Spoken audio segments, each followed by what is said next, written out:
I want to thank everybody for coming tonight. I'd like to start tonight with public presentations. There's a few people here tonight for that. One I'd like to start with is Mrs. Martin. Do you mind if I wait? Brian's going to try to make it. I told him. Okay, that's fine. Next person up was Steve Buck. Steve here? All right. Anyone else in the audience who would like to speak? Yes, ma'am. Can you just state your name and... Would you like me to come up there? Yes, please do, yeah. Thank you. My name is Patricia Todd. I live at 8 Compton Road. Good evening. I have a petition I've given Gail, the original, for your consideration. I'd just like to read a paragraph, if I might. These citizens of the town of New Hartford request that the town of New Hartford adopt a noise ordinance that includes a specific provision for unattended noise. This is noise generated by a radio or some other mechanical or digital device that is played when no person or persons are present. As with the car noise ordinance, which the town of New Hartford already has on its books, generated noise that is audible more than 50 feet away should be considered a violation when a citizen complaint is received. Other criteria such as vulgarity can also be considered. However, we ask that the town council to keep the language simple and avoid technical criteria that makes it incumbent upon citizens or the New Hartford Police Department to acquire and use technical or scientifically calibrated devices to measure the amount of noise. That's my position. The only other comment that I wanted to make is that the Village of New Hartford has a noise ordinance, which is very simple language, easily understood, and may be considered a good base from which the town to work from if you will consider this request. Thank you very much. Thank you very much. All right, anyone else? Yes, sir. Sir, we got quite some extensive work done. First of all, James Davis, I reside at 239 Oxford Road. Good evening, board members. We had some extensive work done at 239 Oxford Road, and the problem still exists. Pipe is separated. I don't know if anyone probably in that 40-foot pipe besides myself, but to verify that, I took pictures while I was up inside that pipe here. This is the first 20-foot pipe connected to the second 20-foot pipe. Nice feed seam around there. You can fall up in there, separate, falls back. This is a larger picture of the pipe here.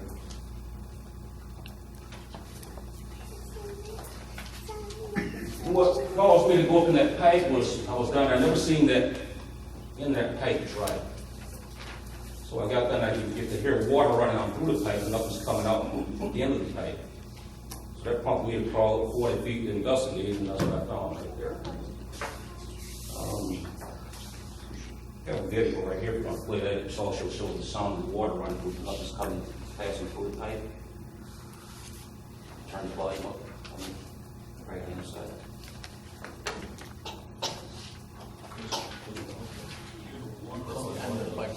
That's in the pipe by the apron.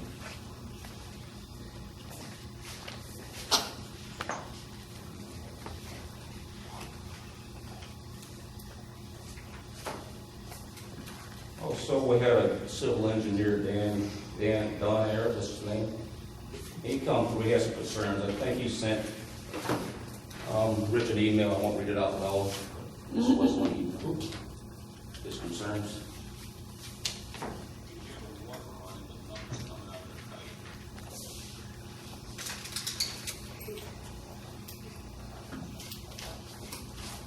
Pictures of the driveway. It wasn't actually having the whole driveway replaced, just what was damaged, that was all.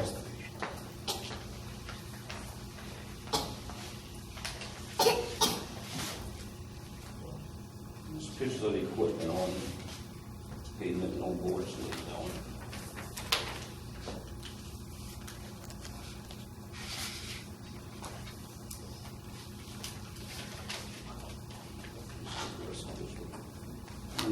My neighbors have concern, they have smaller children, The end of the apron was not covered. It's like raisin knives. If a child got his foot caught down in there, I don't know, they probably said I would take it right off. It was covered with a rock. So if I can interject, James, basically what happened is they came and replaced the pipes like they said they were going to do. And the pipes now extend beyond our property line, but the problem honestly still exists as far as safety measures. I'm just talking from a safety standpoint, not even, with the flow and proper engineering flow and all that, that's not my area of expertise. I'm concerned because basically what happened was the big pit was moved from here on our property line to their property line. And it's a big open pit, and I did speak to Mr. Sherman, and I also spoke to Jerry, and they indicated they had to leave the pit open for the flow of water from our driveway. So I raised the question, why wouldn't you put a catch basin? Again, I'm not an expert in that area, but we've had people come in and say the same thing. Why not just put a catch basin there to catch the water? And at least everything is covered for everybody's safety.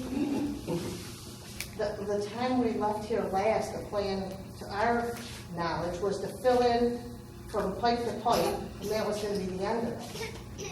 And I did indicate to Mr. Sherman that at this point, I'm considering putting a fence because the safety issue is still there.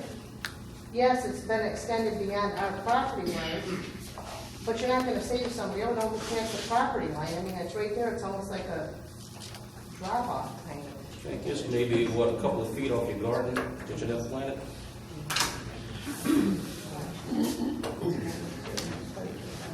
Is the entire circumference of the pipe open, or is it just a portion of the pipe that's open? You mean the corrugated pipe, Yeah, well, this picture here, or he went off? When he went off, did he tell me this? Was it? is the entire circumference of the pipe, No, it's like at the bottom part.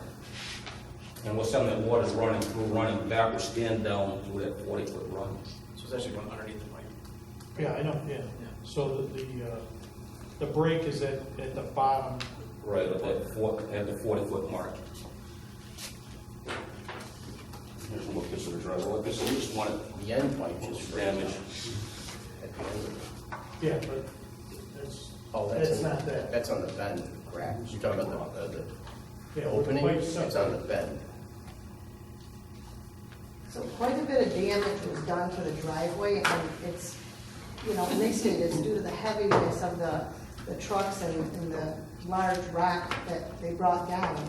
So I had somebody come from Central Paving, and he's not somebody who wants to get involved in anything major, but he did write down an estimate for our driveway, which we know we're gonna have our driveway redone regardless, but he did indicate on there that there's a percentage of the damage due to the trucks coming down through. It's pretty bad.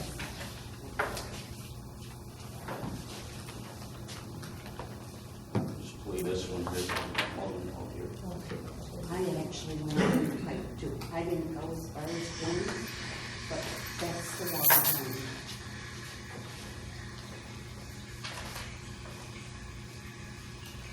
In the process of having DVD made, but the machines that I wore, I froze up too.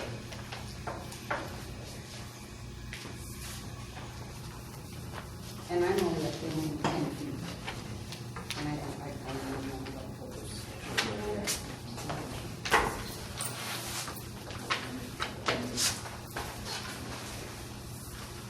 Is there anything that can be done at that, the metal part of that pipe? Would agree. Something that, On the end of the pipe? right at the top of the other stone to protect it, because I guess those are sharp ends. You might have some pictures, better pictures than the old model.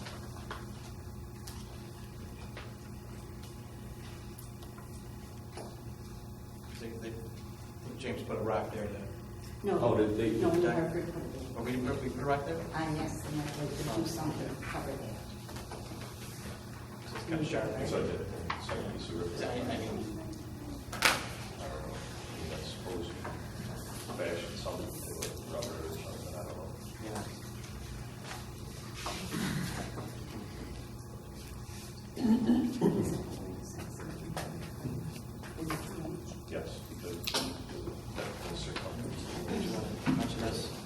plastic. It's just a deck, it's leatherware, I don't know what. I'm not for sure who did that, I didn't see it, but that's the tire mark from one of the trucks that backed into the post of the deck. So that crack was from the, That black mark is from the tire. On the top of my part is like the mud. so that crack is from the tire? Or from the equipment? That's the mark from the tire on the truck.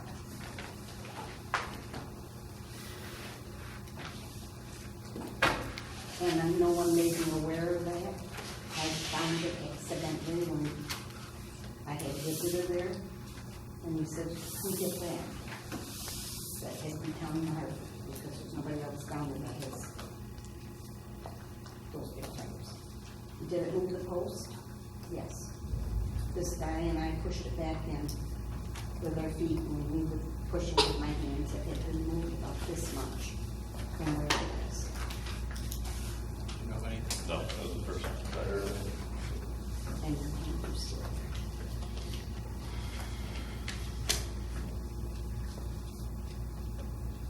And I can actually show you if you want to stop and see the post So we're on and the the space. the pipe repair, update on that?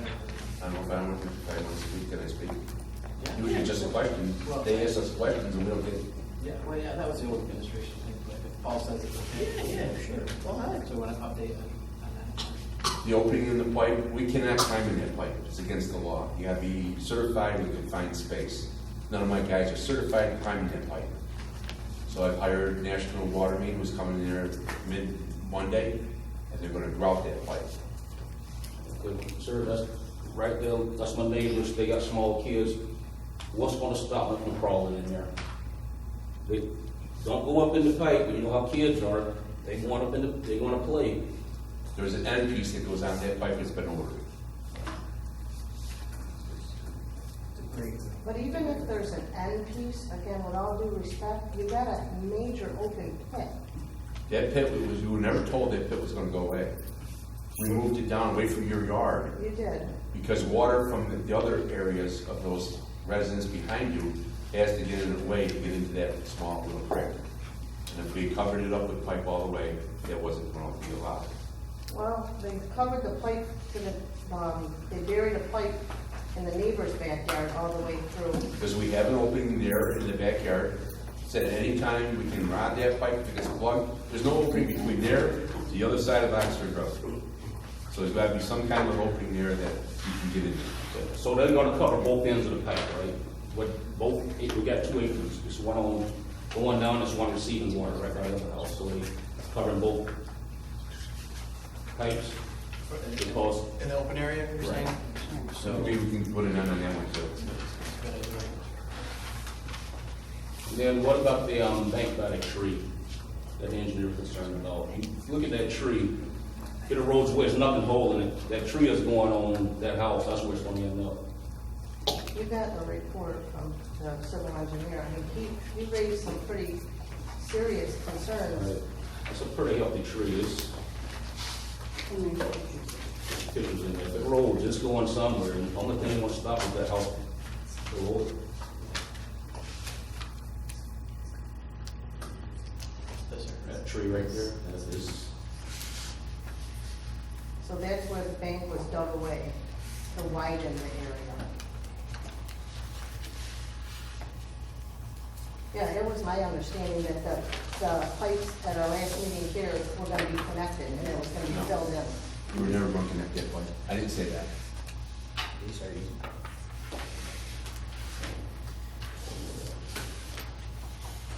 When we started, not what you do. I'd have to make on your picture because it's several years.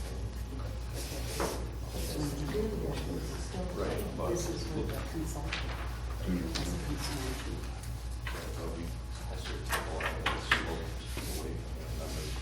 And the pipes are all even now. And there's also pictures that there's no stone underneath the corrugated pipe, and we were advised by an excavating company that those pipes should have had rock underneath to hold them so that they wouldn't separate. And there's no Junior? rock. Yes. Didn't we have a trail underneath those pipes? They are, they're all screwed together, all those pipes, all the way down. And the trail? That separation is where it goes around the corner.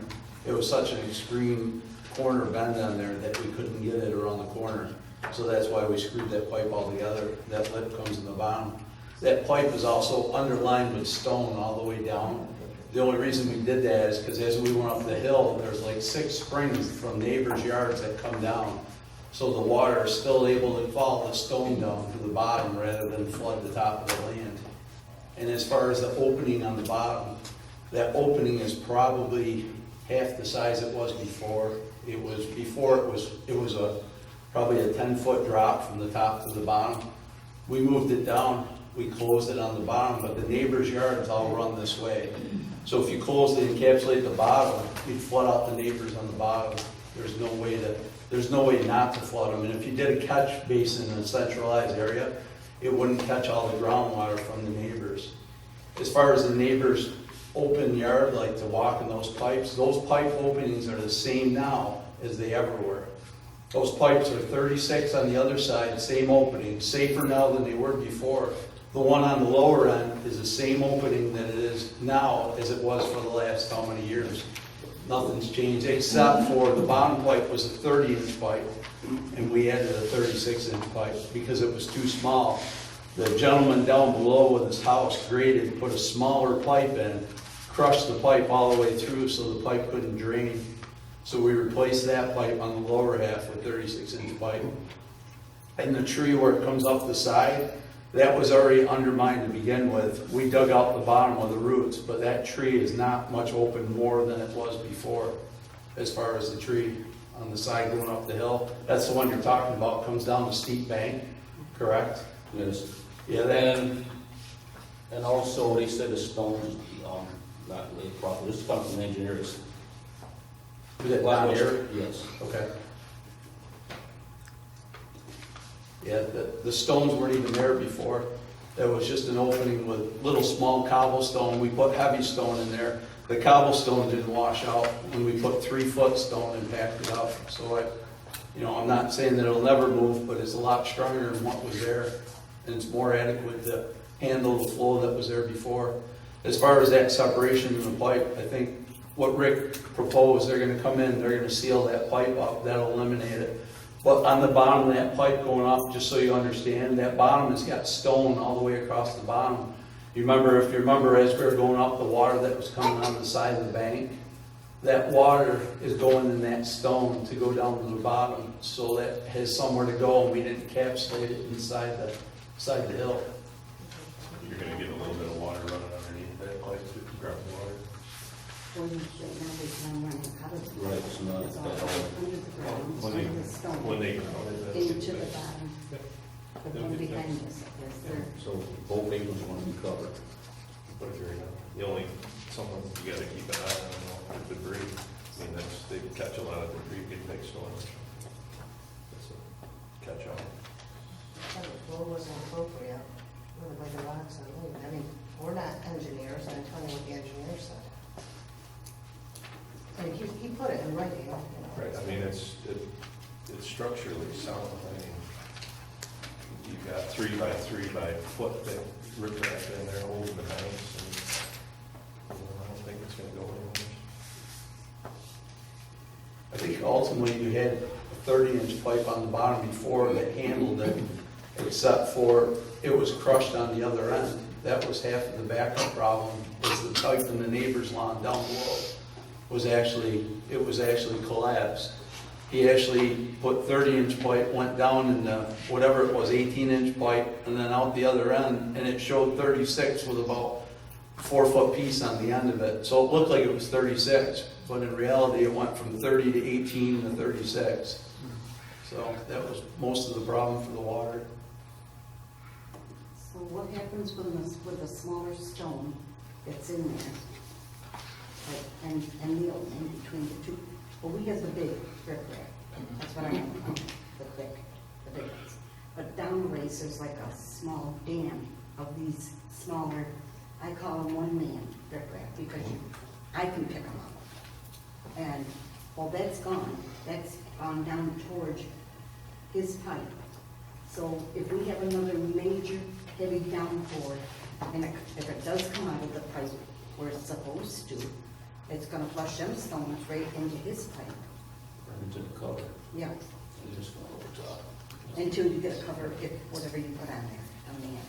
I mean, the small stones are meant to fill in the gaps where your big stones are placed in I'm between. talking down closer. Part that looks like a dam. Yep. That looks like a dam down at the neighbors. Well, I think that was out on his yard to catch the ditch that. No, there's one that was straight across. I think it shows in a picture. But all the water right now is running underneath the pipe, down underneath the stones, and we had just a little stream this wide, but it's running pretty good under those smaller stones to his pipe.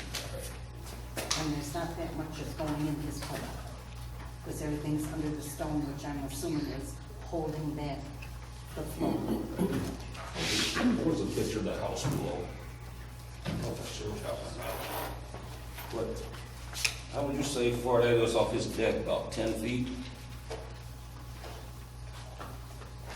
Kid walks off the deck, right into that ravine there. I forgot about the picture there. That's his patio right there, and there's that. What we're trying to say, I mean, what we did certainly improved the area 100%. I mean, all those pipes were existing before with large washed out holes and holes in the yard. I mean, I don't know what you do about existing pipes. There's pipes all over the area for kids to get into. I mean, I don't know how you totally solve that. Putting end pieces on will help, but I mean, it's, No, say that climbing up in. right. Well, we had several people come, including the engineer, and say that they just put in a catch basin, so. Won't work there. Huh? Won't work there. Won't take the water from the other road. That's what Junior No, I'm used just to do. I mean, saying you've got that's what the such an, engineer you've got such an extreme grade from both of those yards come down to the bottom. It's not the right answer to close that down. I mean, you may catch some water, but it's gonna end up flooding somebody else. And I think it's in our best interest to leave that part open. Put your end pieces on if you want that. We'll leave it be ground the pipe on. As far as the driveway goes, the driveway was explained it right at the get-go, and I believe Junior was there with me. Our machines were gonna wreck that driveway, and our driveway wasn't in the best shape to start with.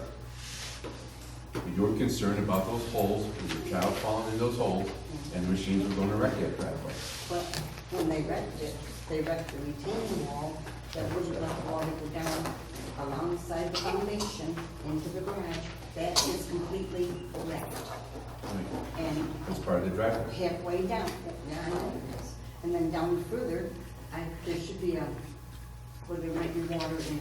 I was gonna bring you guys a present, since I got fantastic topsoil, which should be in a pasture and not on a lawn, because there's so many stones, it's unbelievable.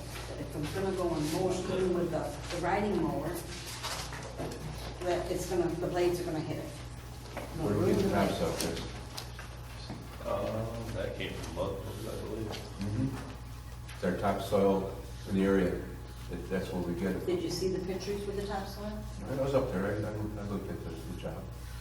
Just looking at this, I mean, again, just if we put a grate on here, it'll stop somebody from going in it.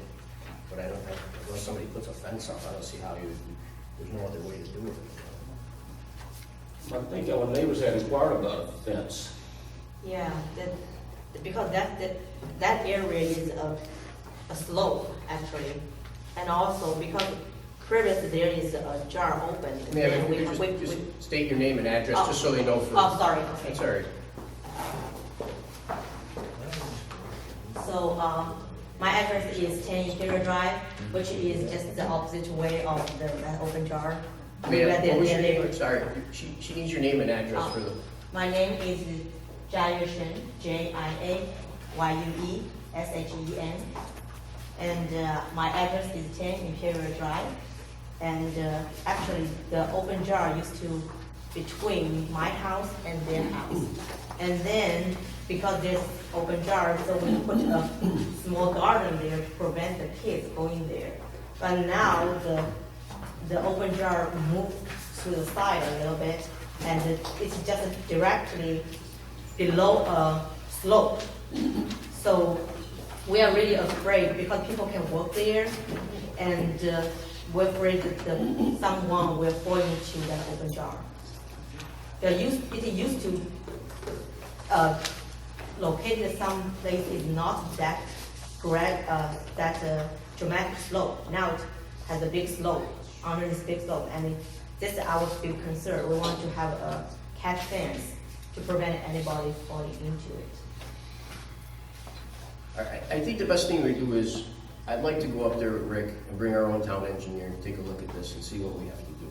So why don't we Rick, could you set that up or whenever? And why don't we set that up when everybody's there? Let's look at both situations, let's come up with a plan and then go from there. Because again, it's hard for everybody to understand where everything is and what's really going on up there, but let's get an opinion from our engineer and myself, and then let's see what we can go from there. And we'll take a look at the driveway, we'll take a look at everything all one shot, and then let's come up with a plan up there, and then we can come back here and discuss it with the board, maybe put some pictures on the TV, and then everybody can see a full video of really what's going on up there. Thank you. Because the video, the pictures are hard to follow from one area to the other to really determine where the impacts are. So if that's good, Rick, okay. So we'll do that. Rick will set it next week. Good? Any day? Okay. So Rick will set it, he'll contact you, he's got your number, he'll contact you, and then we'll go up there with our engineer and ourselves, and we'll put this to an end at some point, okay? All right, thank you. All right, thank you very much. Is it also possible that I have my grandson there because this Friday, he's out of school and he's in my care? Yeah, you can bring anyone you want, that's fine. Yeah, that's fine. I mean, yeah, sure. But I don't have to hire somebody to watch him around. No, let's all get together, and then let's all discuss it together and see exactly what needs to be, and then we can actually look at what can really be done and what can't be done. Because, again, I don't think anybody knows what could be done right now looking at pictures. It's hard to really determine what needs to be done.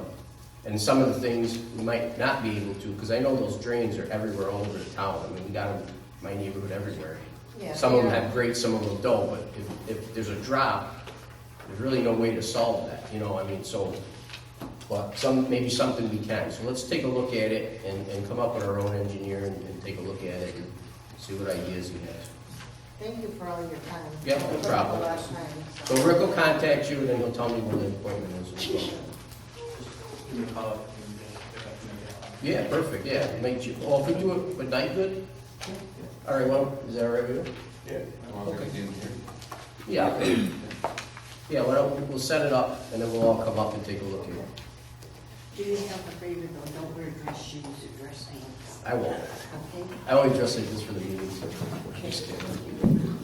Well, have a good night, guys, thank you. Thank you so All much right. for your time. We have National Grid here tonight. I want to discuss retainage for mitigation fees. Yeah, as everybody is aware, National Grid is doing the renovation of the Woods Road substation. It's a renovation of the existing substation.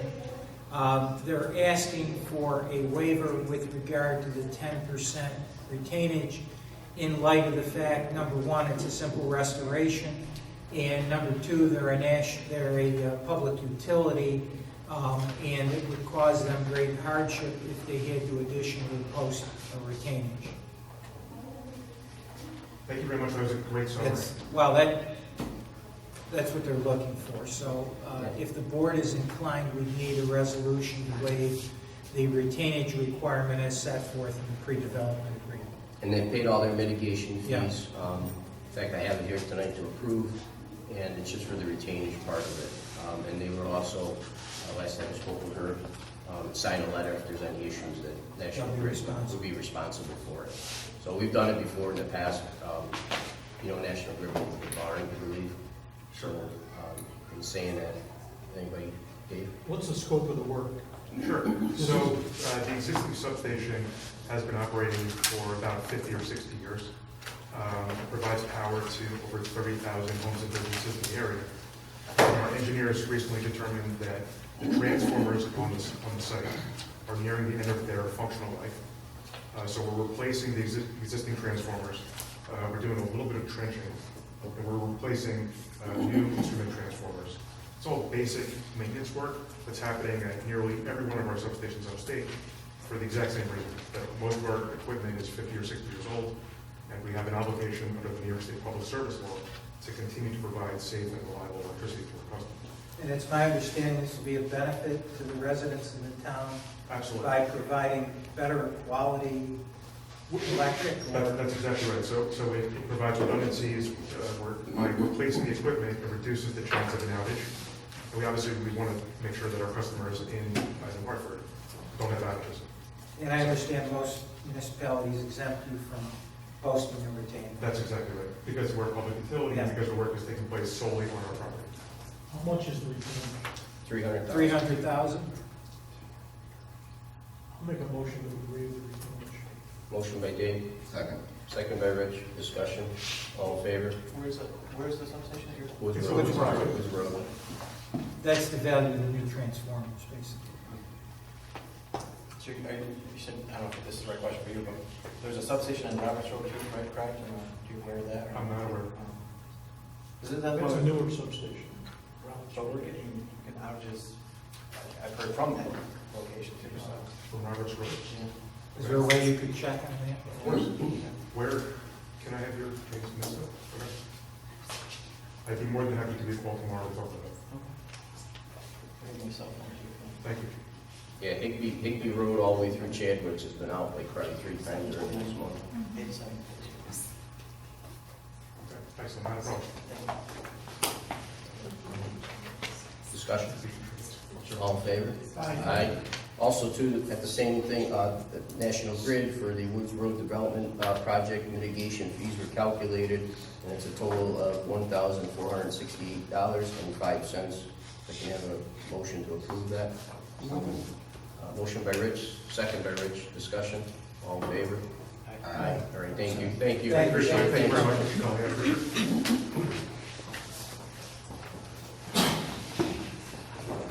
Minutes for the approval.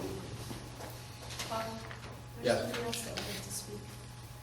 I'm sorry? There's somebody else who would like to speak. Oh, okay, sure.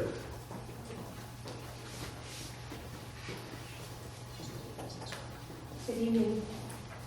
My name is Lucille Matt, and I am on Humberton Road. And I believe Dave Reynolds is here. Yes. Very nice to meet you in person, and I'd like to personally thank you for your phone calls. I appreciate that very much. I'm here tonight to basically find out more information about the water retention pond that is scheduled for the area behind Humberton Road, Humberton Road, Foxcroft Road, and Tibbetts Road. Barb allowed me to look at the minutes, and not the minutes, your agenda, and it appears to me that you have had other meetings, which you told me they didn't. Well, just the town board meetings.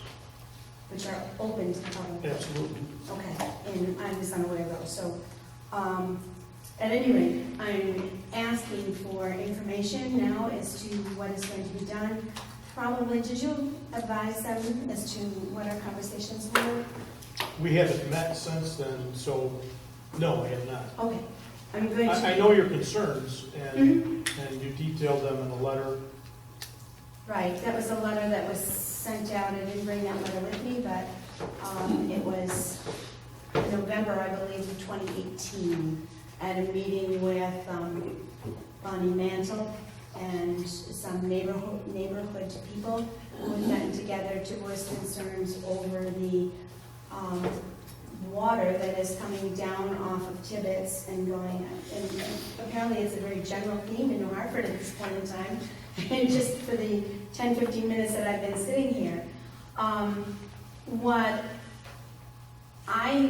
How I am here is because approximately 3, maybe even 4 weeks now, a gentleman appeared at my neighbor's door, ringing the doorbell at 7:10 in the morning, and claiming to be the head engineer for a water retention project. And that is when I ended up calling Bonnie Mantle. Bonnie called me, I called Dave. Dave was kind enough to return a very prompt phone call to me. And that was very much appreciated. And in that conversation, it was brought to light that there would be a dry retention pond, and the information I'm getting from the engineer that had come to the house and Dave is conflicting. And I'm here to gain information that is current at this point in time. So the engineer, and Dave, you've told me that it is not true what he has told me, and that he had told me that they were going to put a retention pond immediately outside the property line of my property, the Clarks on 1 Humberton, 3 Humberton Hours, and 5 Humberton, the Cohans, and going up the street on Foxcroft, again, up to Bonnie Mantle's house, which is the third house going up. That is extremely close to our, well, it's on our property line, number one. We are concerned. We are concerned for several reasons that are outlined in that letter. And I'm looking to see why it has to be placed immediately there when this water that we're getting is coming down on either side of 1 and 3 Humberton and 5 and 3 Humberton. And there are drainage pipes there that normally take care of the water drainage, but in the event of a rain event of 2 to 3 days of solid rain, no, it's not enough. And the engineer had mentioned to me, and he had plans in his hand. I mean, he was holding plans. And he said to me, we're taking those out, and we're going to put in this water retention pond. And I said, wait, why would you be taking out drains? And he said to me, well, they're not working well anymore, and we're going to take them out, we're going to put a pond in. And I'm against a pond at this point in time. I think, number one, aesthetically, number two, I'm worried about infestation of mosquitoes, for example. Will we now need to, if we have rain for several days in a row, this summer, for example, has been quite rainy. And we've had standing water in the way back. When I say the way back, I'm talking about the land that has been owned by former Dr. Pierce and now is owned by his siblings. So that's the land to which I am referring, and it's quite a expanse of land. We've been in our houses, myself for 34 years, the Cohans for 35, and the Clarks for 32 years. And until approximately, I would say, the last 8 to 10 years, we had no water problems. The water problems that are occurring at this point are happening, or they did happen, right after Jubilee Estates was starting to break ground and put in. And I'm fairly certain that you had water evaluation teams come in to assess where to put your drains, but they're not working. And so at this point, I'm wondering why this retention basin can't be further into the property. It sounded from you, Dave, that Dr. Pierce's siblings were very welcoming to you as far as the town board to allow you to use this land or give you this land or, quote, grant the land or sell the land, I'm not sure which, to the town in order to put in a basin. And I'm wondering why it has to be right in that corner. Why can't it be just a little further up? Neighbors are also concerned about devaluation of property. We have several homes in this area that range anywhere from $250,000 to $350,000. Putting a retention pond in immediately behind these homes would eventually bring down the value of those homes. So I'm here to garner any information that you're willing to give to me at this point in time about the water basin and where you are and what the immediate plans are. Mrs. Matt, I can tell you, I'm her colleague. Yes, I know. Dave Reynolds has been on this at every meeting, and I can't tell you how much effort he's put into this. He and I and Paul Michioni have been working with the Pierces. We met several times with them, and as recently as today, we received confirmation, again, that they're anxious to help us and grant an easement to put the basin in, or whatever it is. I'm sure Dave or Rick can talk about the specifics, because I don't know the specifics. However, there was a snag because the property was owned by a trust, Pierce Family Trust. That's all been resolved and is able to move forward. My guess is they probably don't want to lose the entire parcel back there by putting the pond in a location where it would impede the use of the remaining acreage. As it relates to Jubilee Estates, I was involved in that project as attorney for the developer because I wasn't the town attorney at the time. And I know Mr. Ayer designed these things called Gabion baskets, which I still don't know what they are, but they didn't work. The idea was that at one side of the property, these Gabion baskets were going to be installed and they were going to slow down the progression of the water off the hill. Subsequent to that, the town bought from the developers 1 or 2 lots and created a retention pond, and that's what exists there now. So as to why that may not be working and maybe causing a problem, maybe we can at least have our engineers take a look at that too. But I think Mr. Reynolds has got great expertise as to what we're planning on doing and where specifically the pond is. But I just wanted to, I had to put my 2 cents in. That's why I'm here. And I'd like to add something too, because I did speak with everyone. The engineer that we're using actually was the one that spec'd out the spot that would be most effective for this project. So our town, or Mr. Pierce, was the one that spec'd that out. Our engineer was the one that came to us with the information. This is what would help our area. In fact, 2 engineers did, because at one point we had Barton and Judas working on it, and they were our previous town engineer, and now also to John Dunkel from Dunn and Skirmo was also evaluating it, and both of them, as highly recognized engineers in the area, determined that this would be the spot that would be the most positive to the area, or the impact that's currently, again, flooding the area. Going back to Jubilee Estates, that probably might have worked, or maybe it didn't. There was retention pond put in after the fact. But as you know, after that was built, if you look at the state numbers for our area, the most rainfall has fell in this timeline since that was done in 50 years. So, we haven't seen rainfall like that in the last 20 or 30 years either. So that was one of the major impacts.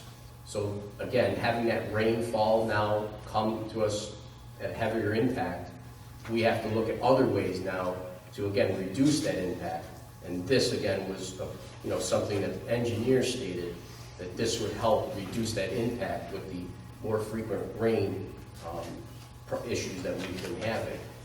So that's how this all came about. And Dave, again, has been working very diligently on this whole project throughout this whole process, working with the engineers, working with the Pierces, and working with some of the other neighbors that are on the other sides for easements for this project. So just to give you a background on the engineering end of it, that's where it is. And if Dave wants to add to that. I'm sorry, go ahead. Yeah, that's okay. I just wanted to say that he did share with me. And Jubilee he's on what he is intended to do. He's been very forthright. And the minute he heard that there was someone knocking on our doors at 7:10 in the morning, he immediately said, that's not right. He apologized for that. And he also, you contacted the Syracuse firm. Yes, just immediately after. No, I don't think so. I don't think so. But after the phone call, I did call John Dolan to confirm my understanding of where we are on the project. For instance, the exact location is not determined.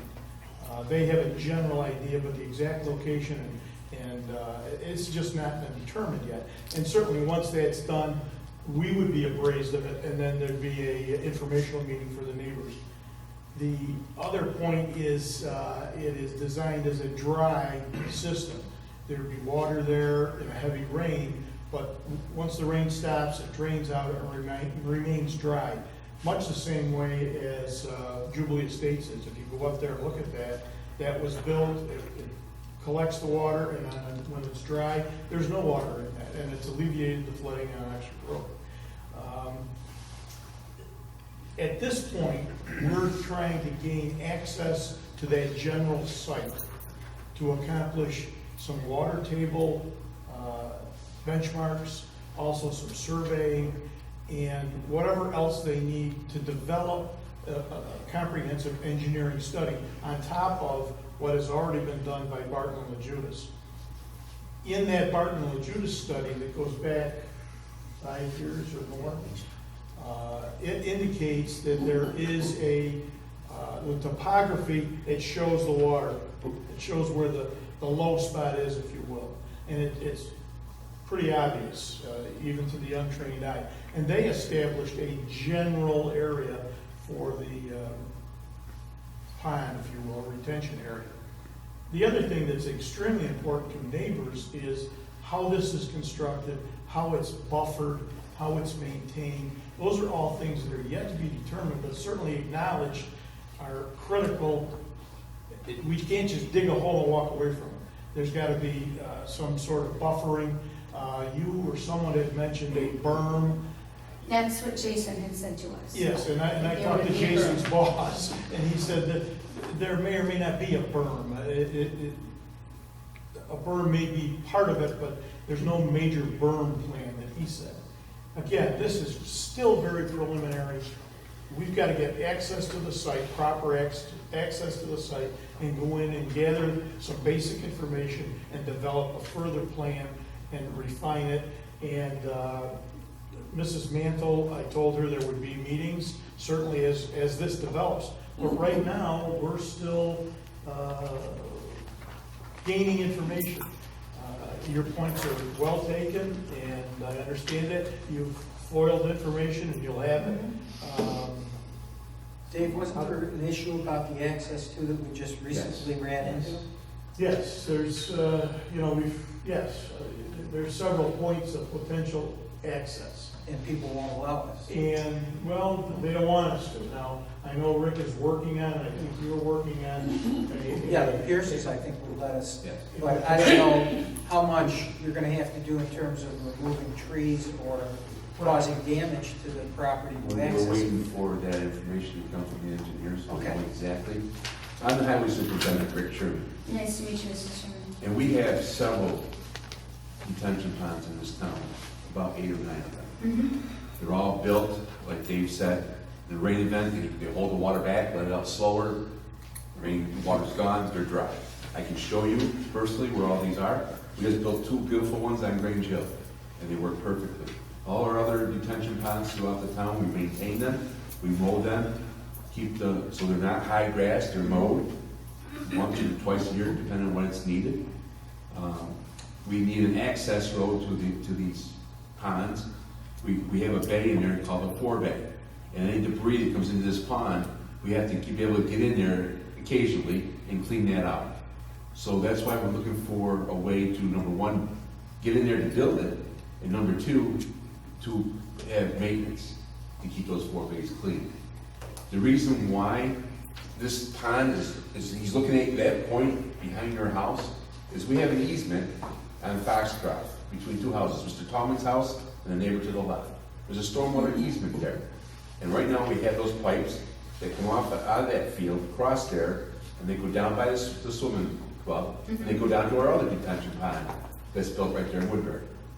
So that's why Which is That further water- down, that's by the DeSantis house. No, Yes. Yes. no, the retention pond is not by. No, that's up on the hill, It's right behind the swimming pool. or behind the swimming Okay. pool. That's why they're bringing that water to that point, because that's where it's got to exit. Okay. Number 2, I have a map in my office that shows why Jubilee Estates detention pond takes all the water from Snowden Hill Road, all that hill, and the lower part of Tibbetts goes to Jubilee. Then there's a line that, the other side of Tibbetts Road, that water comes to this location. And I can show you how it works.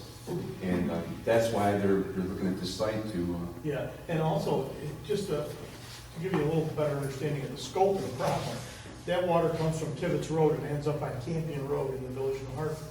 And everything in between gets flooded.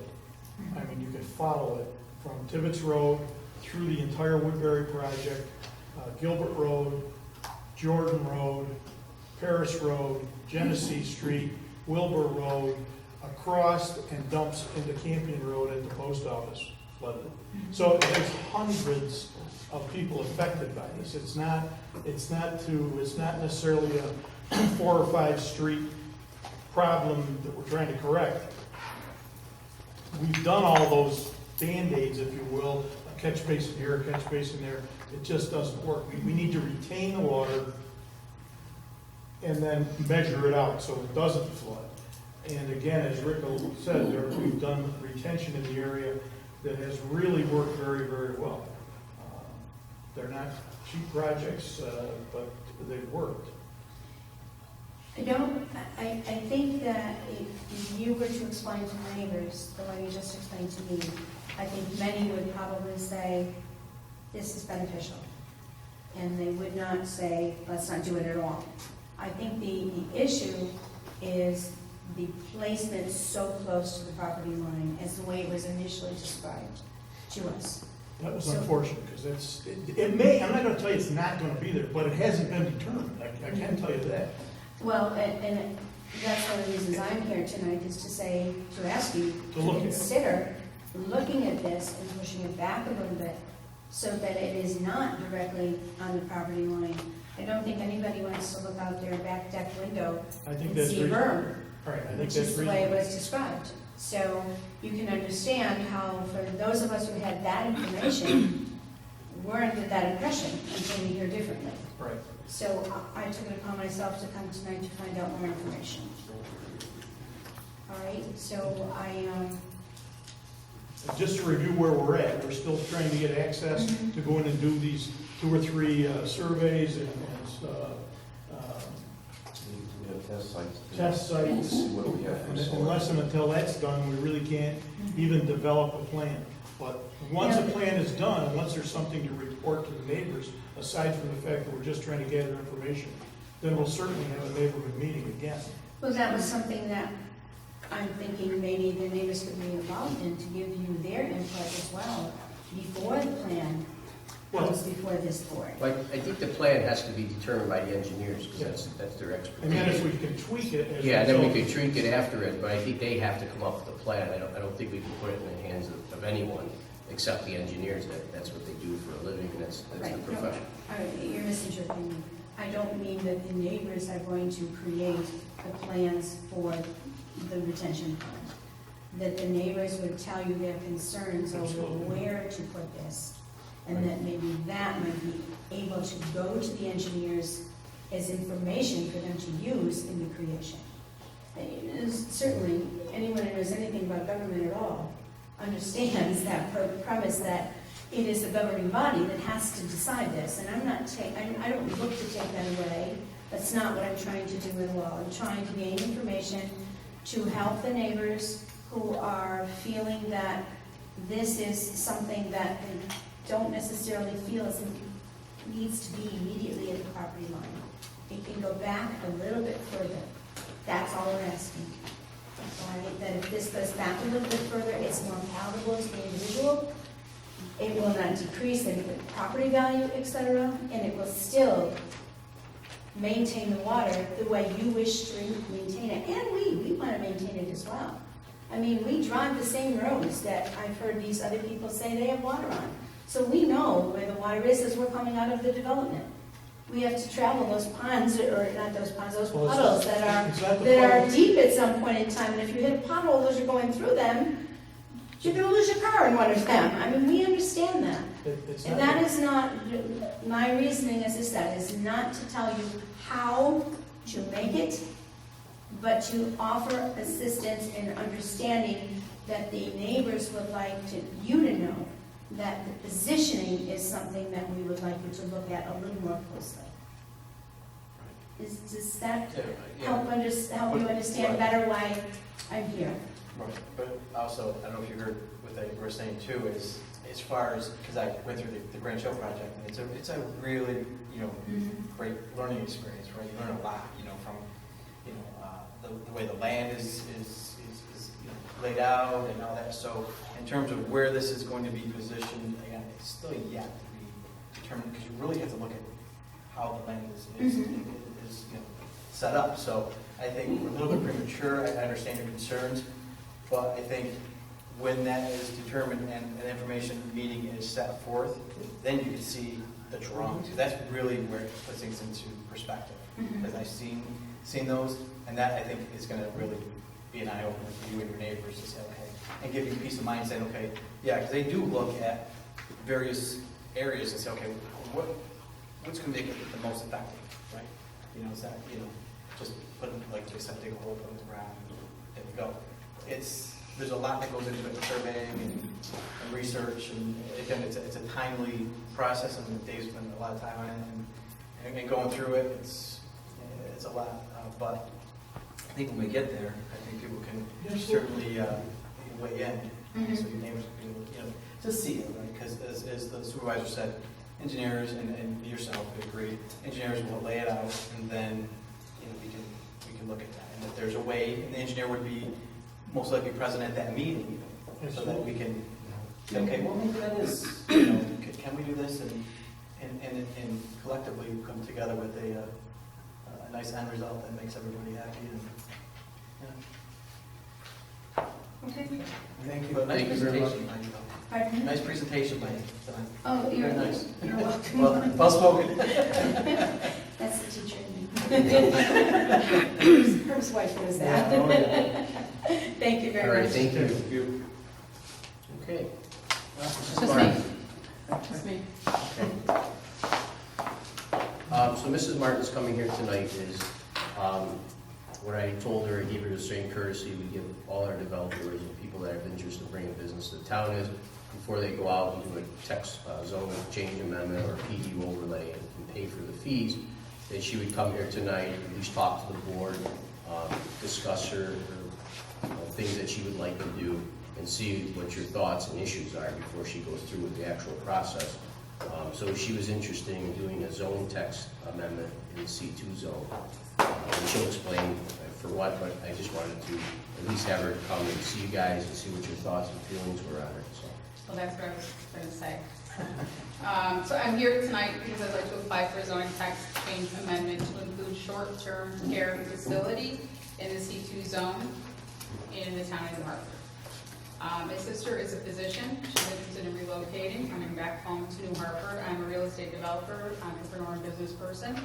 And this is something that we're interested in creating here in New Hartford. As we were exploring possible sites, we discovered that currently there is no such permitted use in the town of New Hartford. And I thought before I began the application process, I would come tonight and get a feel for what your thoughts are on this type of facility. By definition, I am interested in a text change amendment to include short-term care facility, a building or institution that contains offices and dispenses healthcare services and includes related laboratory equipment, including facilities for overnight care of patients for a duration of up to 60 days or less. And this would be in our C2 zone. In the C2 zone, Right. makes sense. There's medical permitted now, but not for that use. It wasn't added when we did the It's not a comprehensive. hospital, it's not medical, it's something different, and there's no permitted use by this definition. Did you find the building? Have not defined a site yet, that's something that we're looking at, but again, we're trying to figure out where to But look. she's doing it for the whole C2 zone, for the whole area. So it wouldn't be where the building was, it would be if we change it so that New Hartford would allow this to happen. And there is a $5,000 text amendment fee.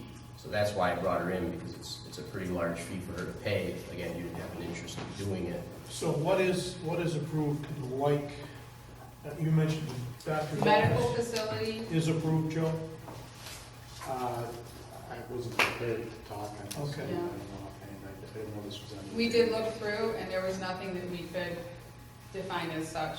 The closest we found was long-term stay, something more like Citron residential, and it's not residential, it's for 60 days or less.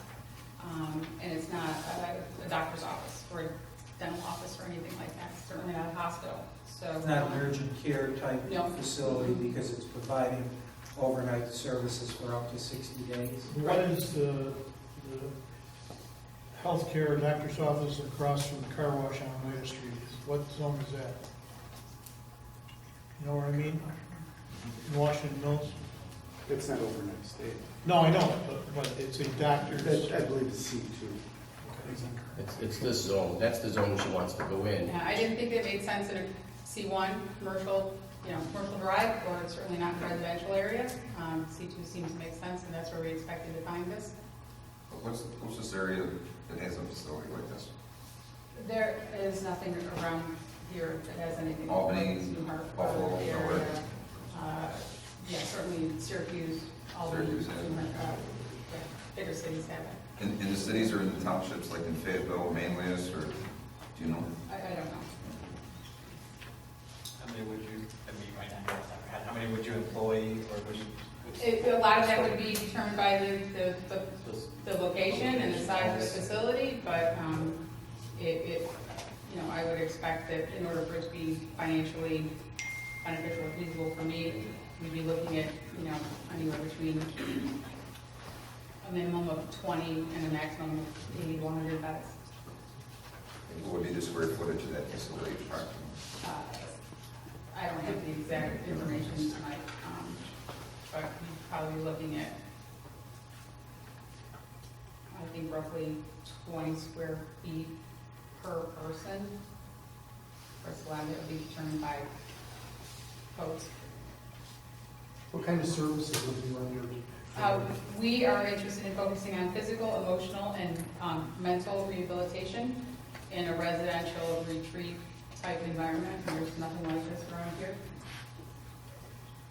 If we were to approve a zone text amendment, there has to be a public hearing. Yes, And, there have to be a petition right, filed, right. and a And percentage of further, the owners. assuming that all moved, obviously you still have to go to the planning board, For the site plan, yes. right.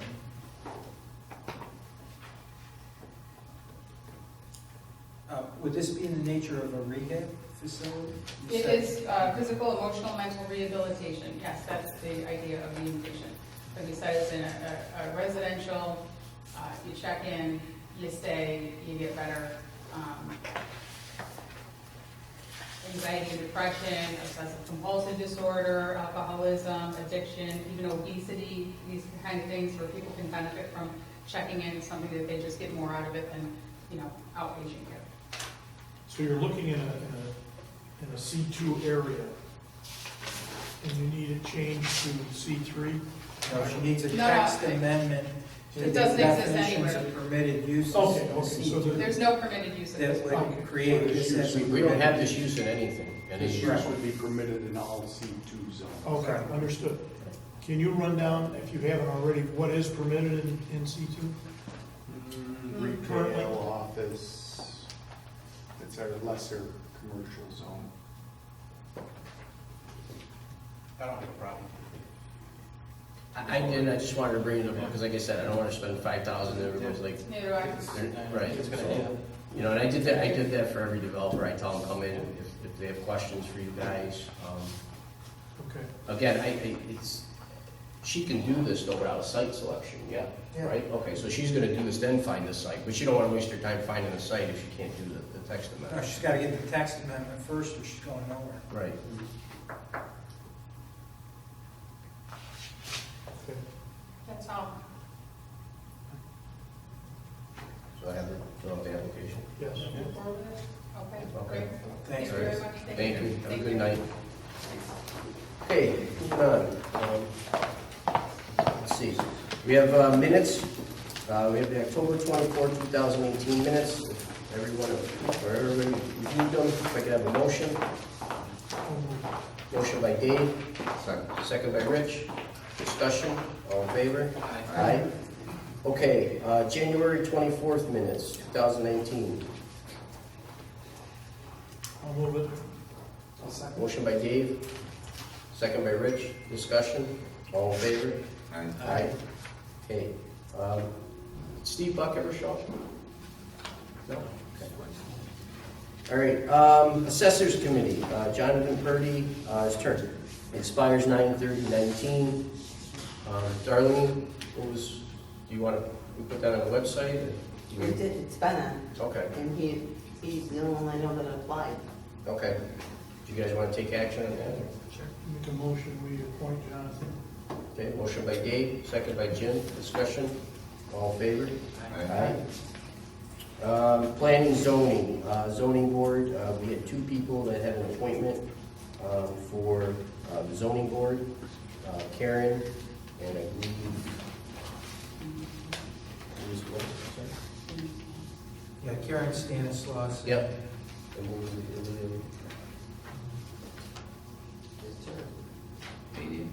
Media? Mandy. India. So we have two people that are interested. Karen's been on the board for a good amount of years. My feedback is she's been very instrumental, and she's been an asset to the zoning board.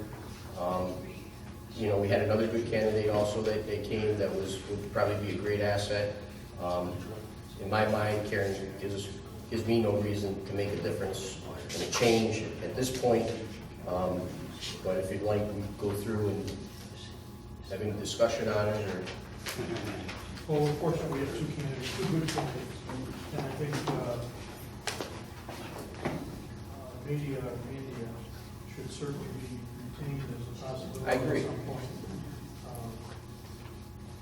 There's openings every year or every 2 years, I think, on that board. There's another one coming up next year. Next year? Yep. So, was that the motion to approve Karen and we want? Is that a motion? All right, motion by Rich. Second by Rich. Discussion. All in favor? Aye. So report Karen. Finance Director, vouchers and budget adjustments. Lisa?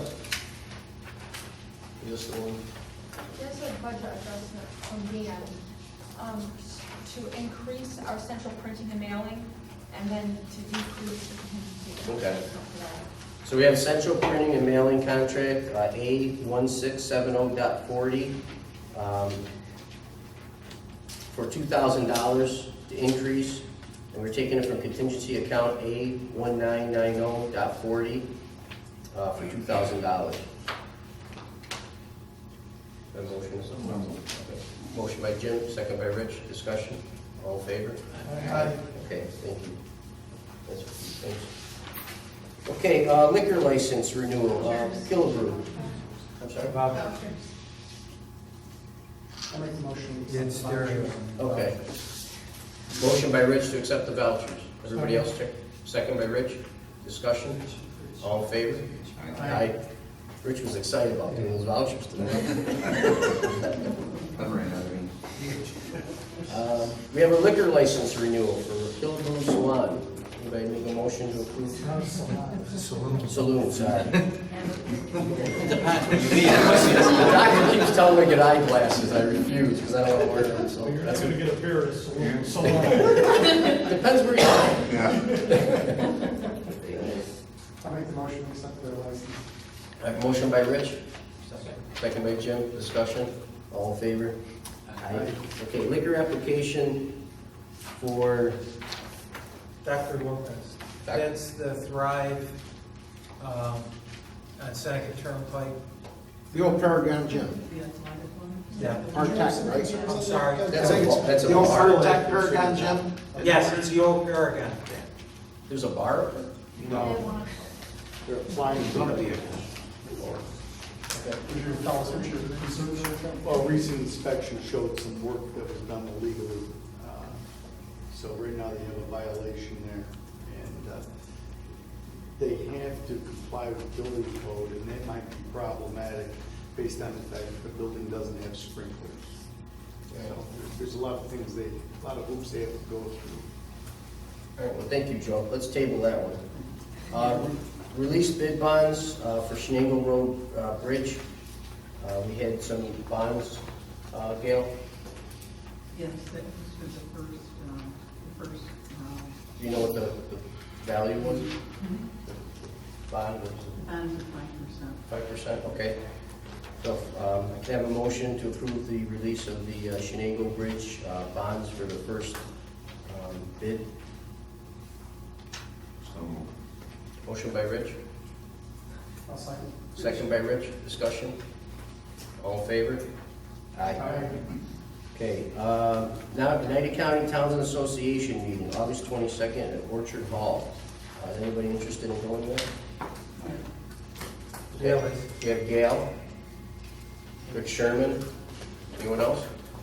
Darlene? I have a meeting. Okay. Sorry. That's right. Anybody else? No? Okay, can I have a motion to approve Rich and Gail? And what's the cost of it? Do you know, Gail? $20.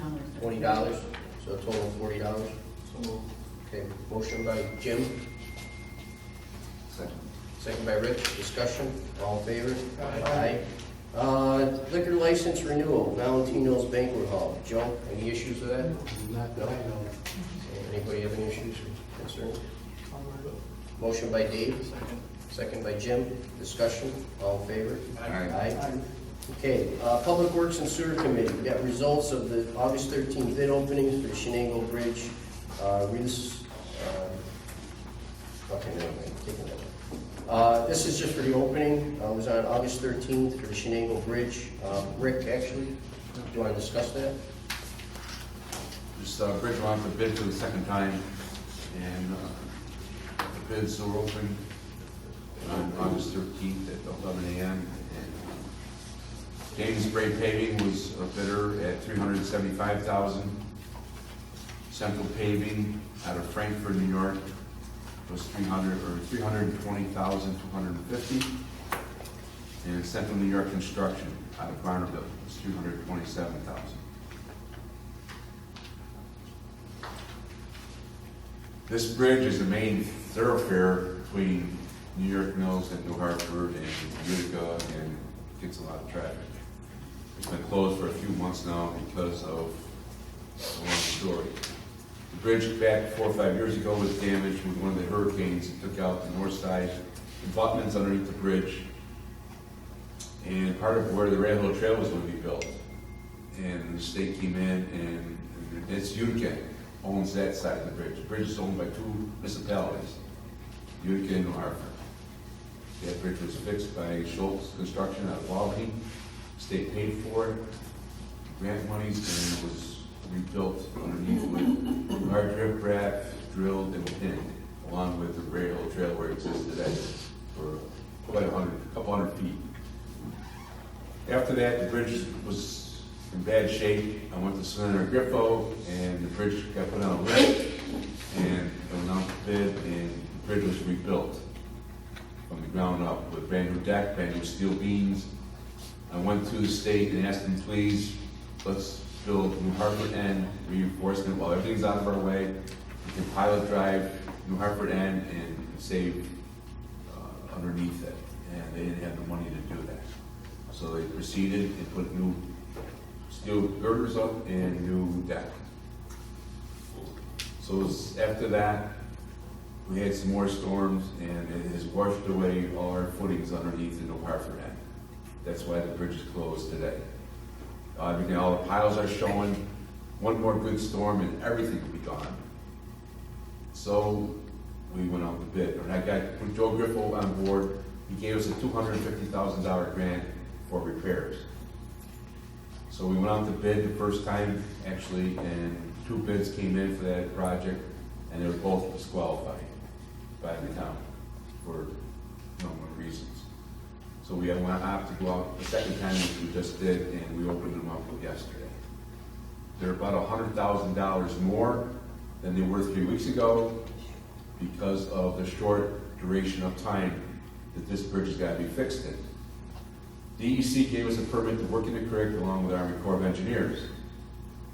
Well, in our bid document, it says they have 90 days, but if you look at the DEC permit, because of the fish, the trout stream, they have to be out of the water by October 1st. So that shortened our window 3 weeks by the first bid to the second bid. So that everybody up there bids by $100,000. because of the short window. They gotta get in there and get it done. If it's not gonna get done by the 30th, the bridge will be closed until next spring. So after reviewing that, I made a phone call to Senator Griffel's office, and there's no money to be had. You can't extend more money to that grant. The grant's still in place? Grant's still in place. We spent probably somewhere around $40,000 for Lockyer Engineering to redesign the fix underneath the bridge, to fix it correctly. So we spent about $40,000 out of that $250,000. The bids came in 3 weeks ago, around $220,000. So not bad. I still have $210,000 left, and I could have come up with the other 10. Today, being at $100,000, $110,000 over budget, we don't have that. So that was the phone call that was made to Griffo. There was another phone call made to Button Shine. And this meeting being tonight, I needed to get an answer. So I called the county exec. And the county exec came through and said, whatever you need, I'll make it happen. To get that bridge. That bridge has got to be open. That's where we are. Just a question. So the ones that were disqualified, and I Yes. asked the question why? One was, when you turned, and everything was outlined to these people. The clerk and the deputy clerk told them, and it's in deep print. You cannot get a binder for this bid package. You cannot take the sheets out of that binder and staple them together, turn it in. You gotta turn in the whole bid package. And these contractors that have been around know that. The other one, I believe, was missing the signature. The addendum. On the addendum. So that's why they were disqualified. And these 3 bids that we did receive are totally complete. Every checkbox is, every signature. Can I ask another question? Yes. Of those disqualified, there was any of those 3 that rebid? Yes. Central New York Construction out of Bonner Panels Construction Company. And I asked him the question why. And he said because of the short window. Now, in 3 weeks into this shorter term to get this bridge done by September 30th. What needs to be done is large riprap stone, and I mean large. We'll get it from the quarry. They got to carry it down in there. First, you water the creek and put it all over on the Utica side. Get in there and put this rock down in there, embed it, drill it, pin it, make a wall, and then put everything, materials back behind it. Well, I just want to kind of reinforce why my question. It's because of their incompetence in filling out the bid package correctly. It's costing us more money because they didn't do it correctly the first one. And that's the way I perceive it. Right. Right? Yeah. So, I mean, it's not like we went out to bid because we didn't like the bids or anything like that. It's because the bids weren't complete, right? So Right. that was not delay on the town's part. No. So, I mean, that's why I just feel, I mean, that's why I asked the question. And I just think that the town or the county shouldn't be, on the hook for their, I get the whole window, but it's not because of anything on the town. No. So- The DEC took their time with Lockyer.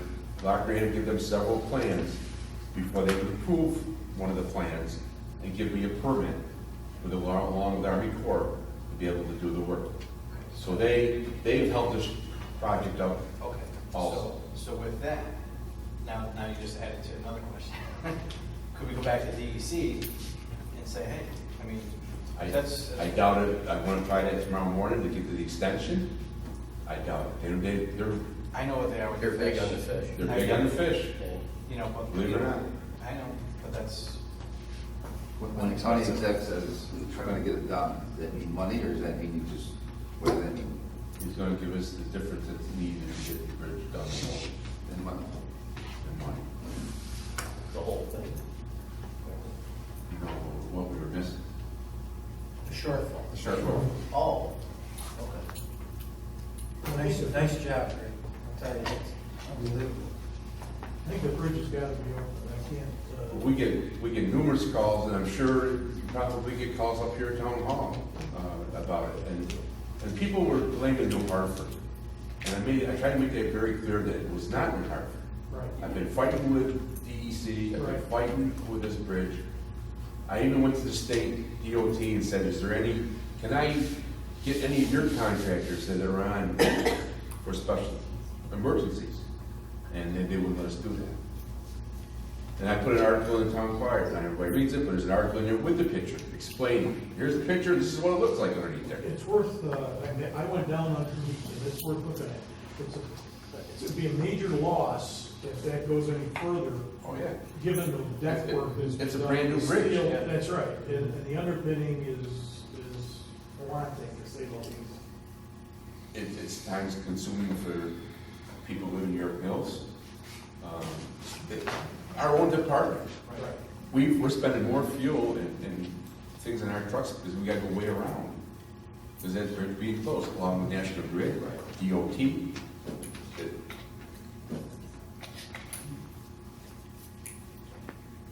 So what do you need from us tonight? Accept the bid, and we've got the money to cover it. I called the construction, I called them. I said, I are you willing to, I said, when do you start this? This is awarded. He checked with the owner of Central Paving. He has a crew ready to go on it, he'll get on it immediately. We checked with the quarries. One quarry didn't have enough rock, the other quarry does have rock. We made sure that we had rock. One quarry's gonna take 3 weeks to get it, but the other one's got plenty of it in inventory.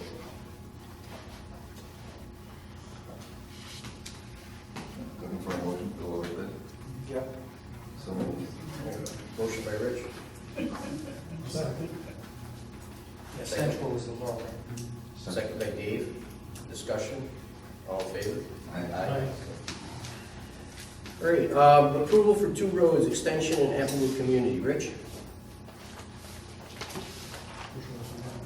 Yeah, these are the roads in the new part of the Applewood community. I've been provided with the deeds and the legal descriptions. I believe Rick has been provided with the information he needs, and we want to accept dedication of the roads. They're extensions of Jack's Way and an extension of Gracie's Place. Yeah. It makes the loop connected now. Okay.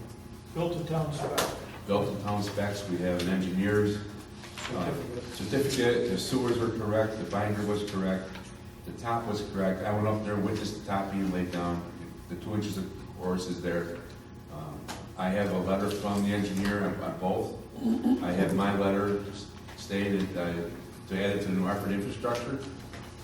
And I believe. And Rick and I have gone through this Yes. together. If there's an order, I'll make the motion to accept the roads. Motion by Rich. Second by Jim. Discussion. All in favor? Aye. Thank you. Okay, matters submitted by Councilman Reynolds. The first one, I see the wing wall. Just an update on that. Yeah, I don't know, Tom Collin wanted additional information. I think Rick, last time we talked about that. He wants an engineering study done, which is about $15,000. Right. And then he also said if we spend the $15,000 for the engineering plan, that doesn't say they're gonna give us the okay to do it. understood. So, I don't know if we wanna maybe add this project maybe on one of the county ones or something next year, or? Well, the whole idea is to move that to town property, so we're not going literally over someone else's land multiple times to maintain and clear the entrance to that. Again, the whole idea was to get it onto town property, and then it becomes infinitely easier to maintain it. I don't want to spend $15,000 on an engineering study to move this wing wall. Not only that, 50 feet. they might not even approve it, he said. Could we move it to a point immediately adjacent to the town property so that we would have direct access over our own property to maintain it? Well, it's still moving it. Why would they approve that without an? Well, I thought we were asking for approval to put it on the land that we took through FEMA. I thought that was, that was the request, that we be allowed to relocate a structure Right. onto the FEMA-owned property, which normally you can't do. What I'm saying is keep it on the other person's property, but move it immediately adjacent to the FEMA property, so that all we would do is drive through our property to service it. That way we don't have to cross. It's not that far off the property line. Yeah, I Now? don't think Oh, okay. that's the answer. Okay. But, By moving it on the FEMA property, we're gonna take probably approximately 40 feet of pipe out of it, take that pipe right out, move the head wall to it, reconnect it, Oh, okay. so it wasn't on the FEMA our property. Again, like Dave said, the debris comes down there, we're constantly on their property, cleaning the debris off in the storm. And then we're on their property, go with a backhoe or whatever to clean the debris, the settlement out of that, in front of that pipe. and I thought at the last meeting, we were going to see if they would waive it. They won't. And I would feel comfortable if you spent the 15, it's a guarantee, but you spend the 15, they might, their committee might say, hey, there's no structures on there, there's no structures. Because I asked them if there's any properties that they ever, and there's no properties that they ever given a waiver to anyway. So again, I don't. And that's consistent with what Colin told me. Colin said, well, you can ask, but I don't think you're gonna get it. Okay, back to the drawing board. All right, the retention area on Foxcroft, you had a recent conversation with. Yeah, we're all set with the Pierces, but I need to define for them exactly where the ingress and egress point is gonna be and the exact location of the pond, which is similar to what Mrs. Matt was talking about. We need to provide that information. If you need access to continue with the study, if you'll provide me with what you need, I'll do a letter to Steve and have Steve sign it saying we have the access. Okay. The only way that we can access is at the end of Rollingwood. And that abuts the And Pierce. Rollingwood is a dead end, and that abuts to Pierce? Pierce. Yeah. And how far in would we, That determination would be the engineer. if somebody can give me an idea, I can put something together in a day and get Steve to sign it. Okay, I'll from Rick and I together, talk with the engineer. Thanks. The structure on Genesee and Wilbur, I know I talked to Codes on this, it's actually underway now, the demo. They had some issues with utilities, I think they were in there today doing road cuts, and is that right, or don't you know? Yeah, no, the permit has not been issued yet, because they haven't gotten clearance from the water board. Okay, That's okay. what they're working on. Okay, but it's in process, it's not I have the started. paperwork all filled out, and Okay. checked. Driving by that yesterday or day before, when he was working there, I think he was making road cuts. He it didn't look to me like he had proper signage for State Highway, number one. Number two, it looks like he cut right through the traffic signal wires that are in the pavement. So I'm gonna be checking into that and letting the state know that it's their highway. But it looked like he could cut right through those loops. And then also the concern is ongoing, the demo that's ongoing, or when it actually takes place, the pedestrians and the vehicle traffic on that corner, if we can make sure that it's coned, I don't know, that's your issue or the police department, make sure that it's coned and barricaded in the proper fashion that, And not that it's gonna go that long, but if it gets to school, those school buses stop right at that corner and pick kids up. I don't know if there's a way to talk to the bus I don't garage. think that would be wise, stopping from the demolition site. Well, it's not wise to stop at that corner. And they partially make the turn. They stop the school bus and put the lights on. I don't know how they determined to do that, but that isn't wise in the first place.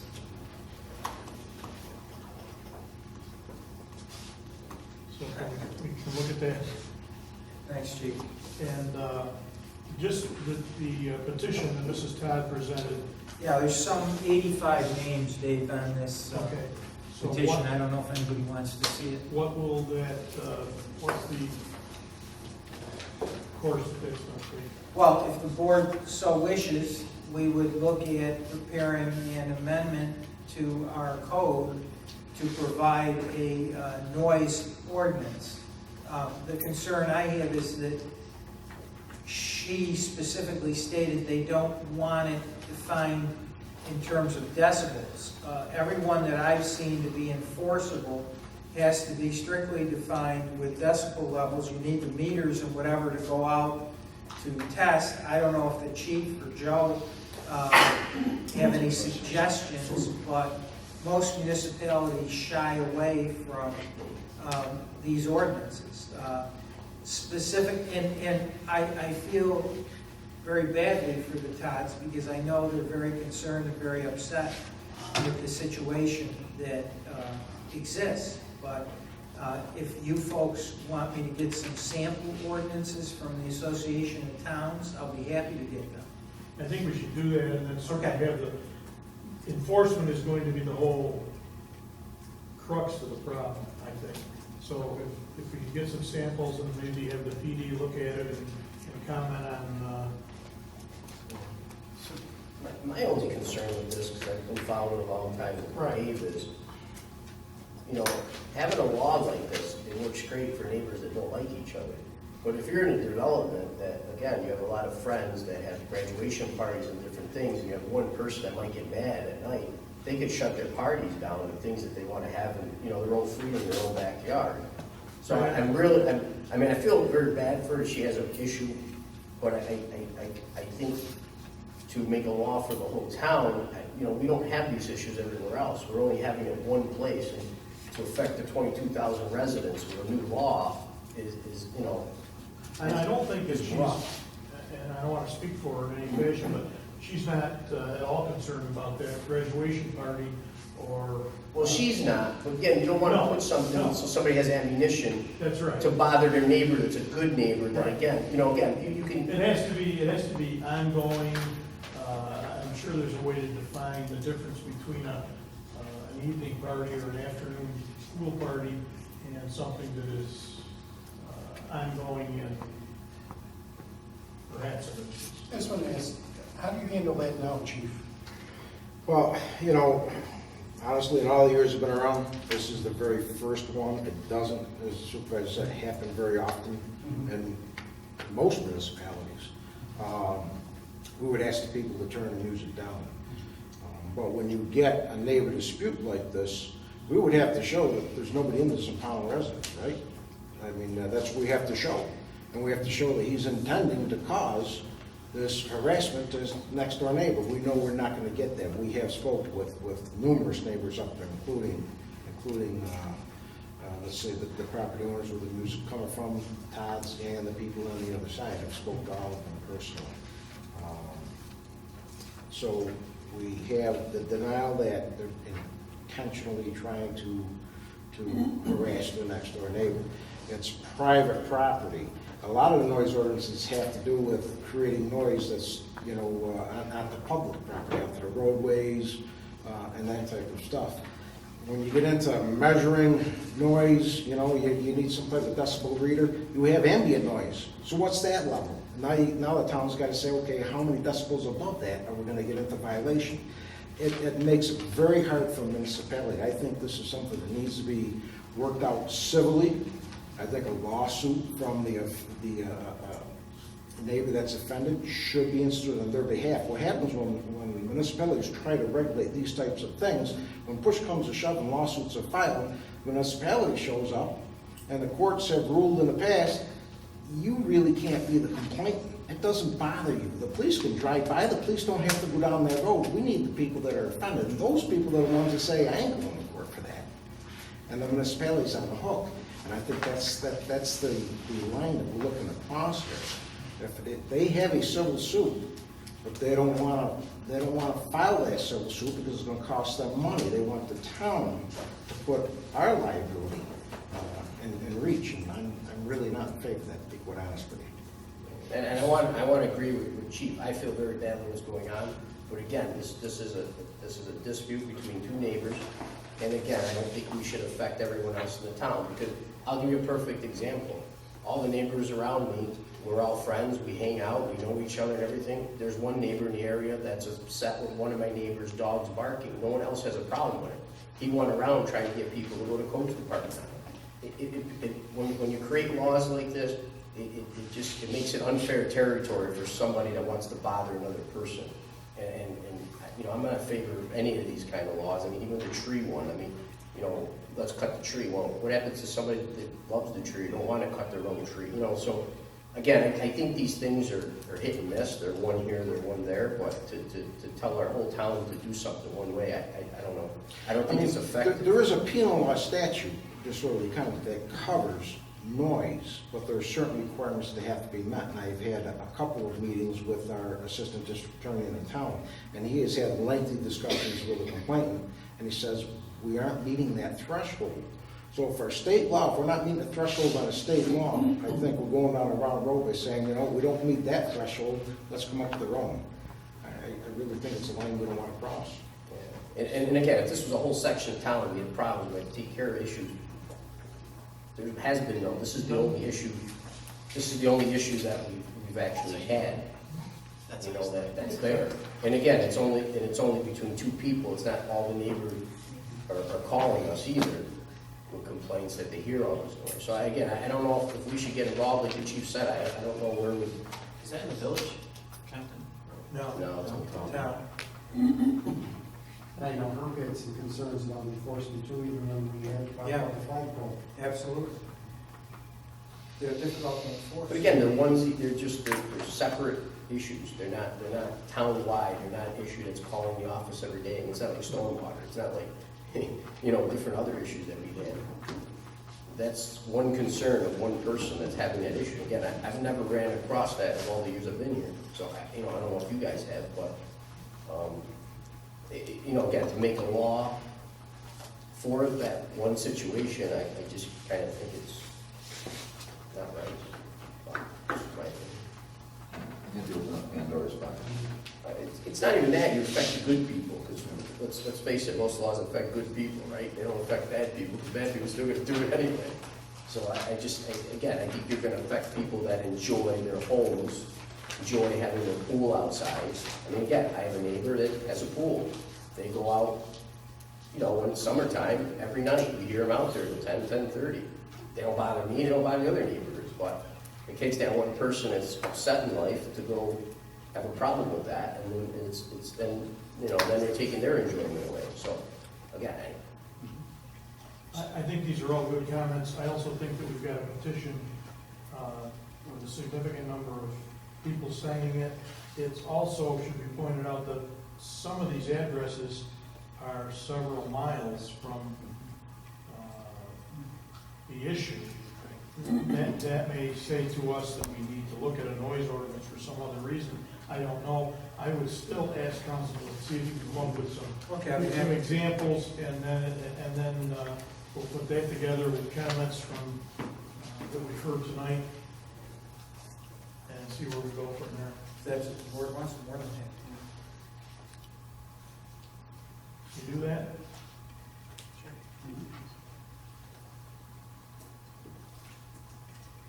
That's all I have. anybody else, Rich? No, Jim? Yeah, Joe, put you on the spot. The house on Willville Ave, forgive me, I don't know the address, if it's 9540 or 9560 or something like that. That was sold through county auction, correct? Correct. Has anything been issued to the new owner on the our chapter 54 law? The owner actually met with Paul and I one day outside the residence and spoke of rehabilitating the house. Since then, nothing's happened. I just sent them a letter for the lawn, but Victoria got it sent out because it needed mowing. Because we went through that. So, I mean, usually, well, I say usually, like we had, I don't know if it was on Merritt Place or something, we had the chapter 54 law. Unsafe building, right? And that was deemed unsafe building, right? Now it's condemned. And usually, the new owner would be saying, you have X amount of days to, whatever you guys do, 120 days to rectify that. If you'd like me to proceed under an unsafe building act, I'll be glad to do so. I would. I don't know what we need from us, because we've already established that. Yeah. Consider it done. Thank you. Because I just don't think it's, I don't know if you purchased it and it says it's more than I thought. And 'cause it's not. And then, second, as for the chief, sorry, I put you on the spot either, but, and then for the board, have we considered, you know, I know we maybe had past conversations, a substation on the Chadwick side of town, since we now are located here. We thought maybe that might be an idea. I don't know if that's something we can. I have had some conversations with some different boroughs, I know you're one of them. And there is a location on that end of town that's town-owned, and it really wouldn't take much to get up and running. The move in here and getting settled here took precedence, obviously, but yes, that is on my agenda, to try and come up with a substation on that end of town, and get some guys working out of that building, so, yes. Thank you. That's all I got. A few things, if you guys looked, the town audit was in your box. Do you have any questions on it or any comments? Last year, you saved about $600,000 operating expenses and additional revenue, 300 some odd thousand. And I believe if you look at the fund balance, we had about 900,000 towards all the fund balances. Good. Yep. So, any questions, any concerns, ideas? No? Okay. Make a motion to approve the audit. Motion by Dave. Second by Rich. Discussion. All in favor? Aye. Thank you. Approve mitigation fees. We just did that. Review and approve Dunn Scarmo proposals. I have a few proposals here.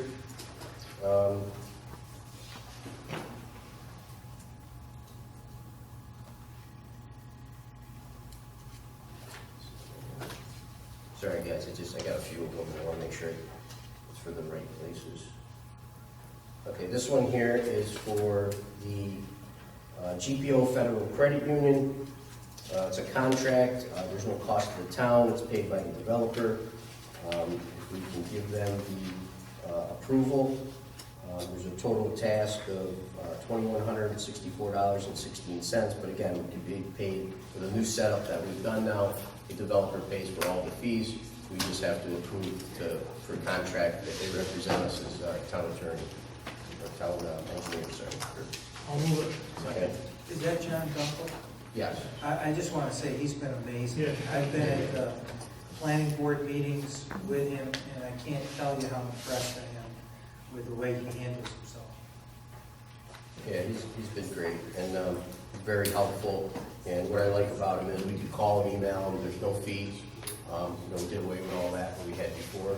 So we're not, we're really not spending any money in engineering. We're pretty much getting the same thing done. So it's been very helpful. He's a phone call away. I called him in Foxcroft and got back to me. He's the best. He's the best. And again, he's recognized in the industry because he is a teacher. He actually teaches this stuff to the other engineers. So, Where did they send it?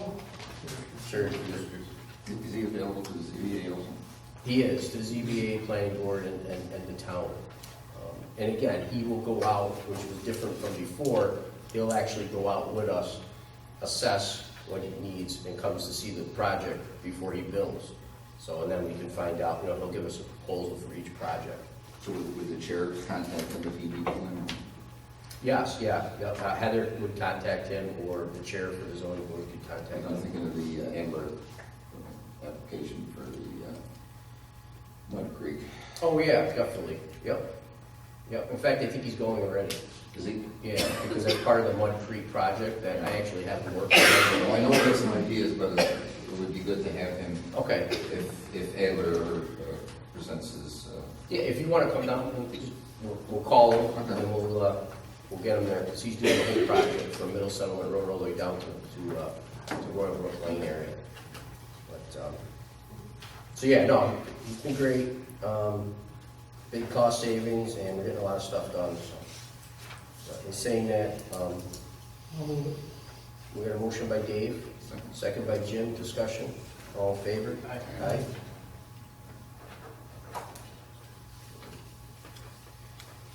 We have another one, the Meadows, Middle Settlement Road, Phase 2 project. We did Phase 1 before. This one's for phase 2, and Dunn and Skirmo will be working on this. Again, this is part of the Mud Creek corridor, and he's actually working on our project, so this, I wanted him to oversee all the projects on Mud Creek. Okay, motion by Dave. Second by Jim. Discussion. All in favor? Aye. Aye. Okay. That's the last one. It's the last one for Dunn's. Okay, I just want to comment that this is, these are fees paid by the developer now. Correct. And this is, for want of a better word, a clerk of the works representing us on site. Correct. Something that's been missing, and now we've got it, covered. Again, the developer pays these costs. Correct. So going back, the last process that we had was we had Barton and Judas on staff. We used to put $40,000 in the budget, and every time they'd call, email us, whatever, they would subtract from there. So that they didn't have, they might have not got any projects done, but that $40,000 was gone for comments and questions. Now, everything we do is we don't pay for anything until they actually give us a proposal for a project that's going to get complete. And any developer that comes to this town now, they pay for the engineer that represents us as a clerk of the works in the planning board, in the zoning board, at the town board, and the cost, all the cost, including a staff meeting, any meetings or anything has to be done, goes right to the developer. So the town pays zero for anybody coming to the town to develop. I think it's worth highlighting that. Thank you. Yeah, well, thank you. Okay, so that one's done. Okay, number 4, approve payment and marketing agreement for Oneida County. I have it here. Rick, do you have any questions or comments? No, the same contract we use every year. They will pay our stripes on our roads that are designated. And Rick provided it to me in advance, and it's accepted. Okay, with saying that, you have a motion to approve? Motion by Rich, second by Rich. Discussion, all in favor? Yeah, discussion, just quickly, Oxford Road, extent that double yellow. That's on my list, Oxford Road and also Ferris Road down in Overbrook. Thank you. And also the white line designated the walkway on Ferris. Outstanding. Thank you. Things are moving.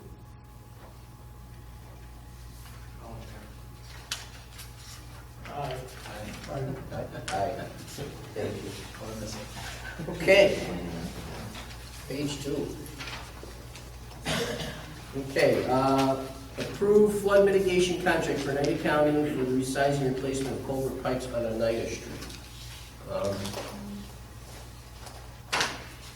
We have the grant monies that Rick worked on. It was a total of, I want to make sure this is the right one, there's 2.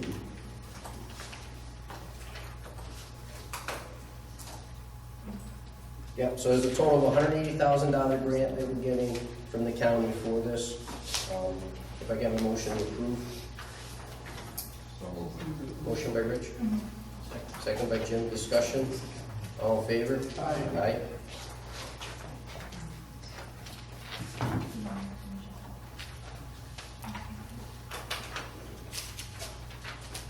Okay, the second grant that we got that,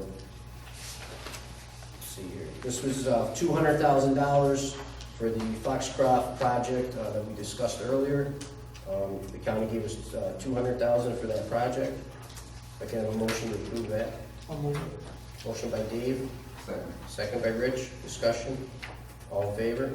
Aye. Okay. Approve early voting agreement with Oneida County.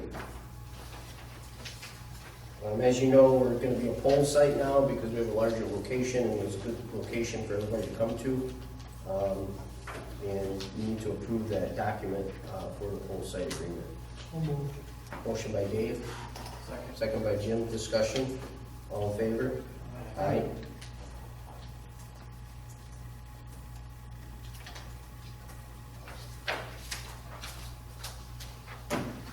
All right. Approve a settlement agreement with National Grid Lighting District. Oh, no, I'm sorry. Dining site agreement. Thank you. I really do. Yep. Yeah, dining site, I thought we were going to do right? You were looking at it? Yeah. Okay. All right, approval for settlement agreement for National Grids for the lighting district. There was a total, we spoke about this last meeting, there's a total of $2,531 that's owed to us. And National Grid, I need to sign the appropriate documentation for that settlement. I'll make the motion.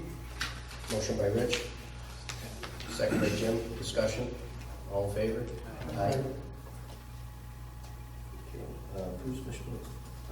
Approve special metals negotiated agreement for remediation project. So we spoke about this at our last meeting. With special metals, so we were worried that if they go in there and do their project and we went back and tried to do our storm mitigation project, that if we found contamination, we would be responsible for it. So me and her had a meeting with their attorneys and their directors, and came up with an agreement letter that says that if we go in there after the fact and do a restoration project or any remediation work, and there's any contamination of nickel found on the premise, that the cost of the cleanup would be on them and they would pay for it. So that's a good move, step forward there for that. So we're guaranteed that anything that we come upon, that the town land would be protected. Okay, motion by Jim, second by Rich, discussion, all in favor? Aye.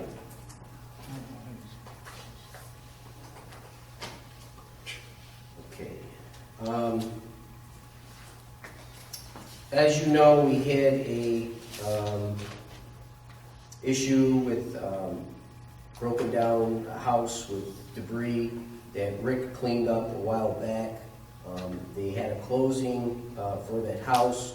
We got a settlement for $4,500 for the work that Rick has done. My legal fees. And Herb's legal fees. And I was wondering if I can have a motion to approve that. Motion by Jim, second by Dave. Discussion, all in favor? Aye. Just a side note, Yes. they did a great job, and same with the highway crew. I mean, that place looked great. Yeah, they did. Give the codes a data point too, because since the new owner bought that house, that property is 100%. After we cleaned it up, now it's mowed, that yard's mowed, it looks awesome. Yeah, good job, coach, too. Working together.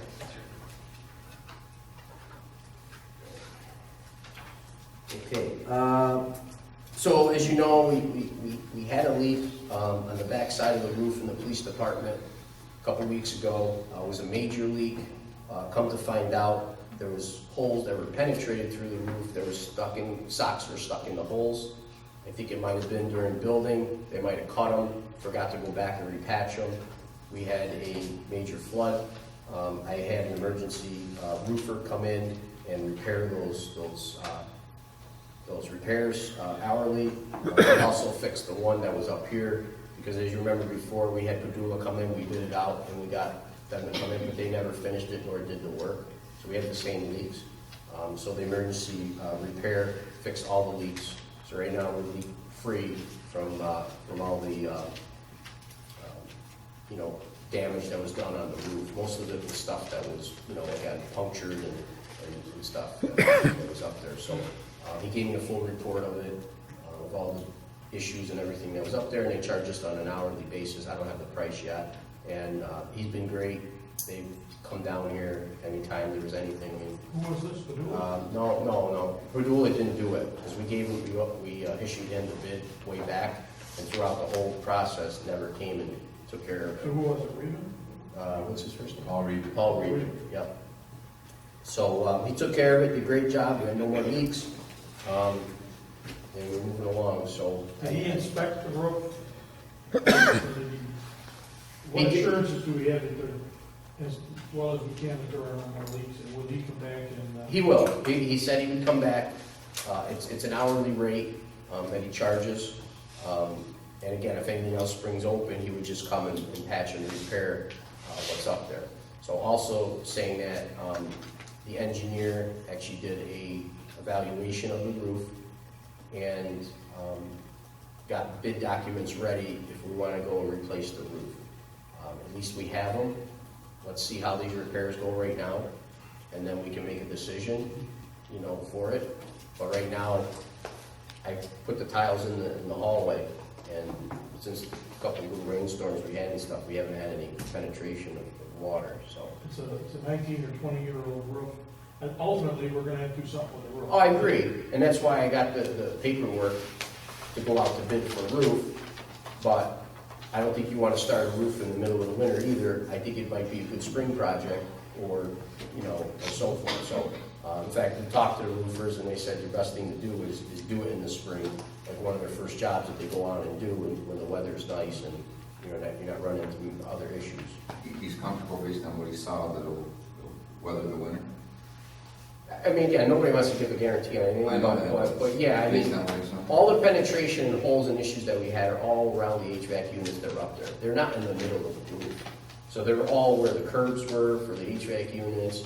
Again, there were holes where pipes used to be for vents. There were holes where people took the pavers that were up there and threw them across the roof, and they were sitting there, and, you know, it made an indentation in the roof. You know, again, I mean, you know, no flat roof is perfect. I mean, as you know, when you walk through any even new places around here, you know, sometimes they're penetrating by HVACs and they have water issues. I mean, Home Depot's got it on the Lowe's, you know, wherever you walk into at some point. But the major issue, I think, is gone at this point. And You're comfortable with it as well? I think he did a nice job up there. I went up and looked at it. I think he did a great job. Again, it was all by the HVAC areas. So we had a lot of work done up there. We've had a lot of people up there. And I don't think anybody went back to fix the areas that needed to be fixed.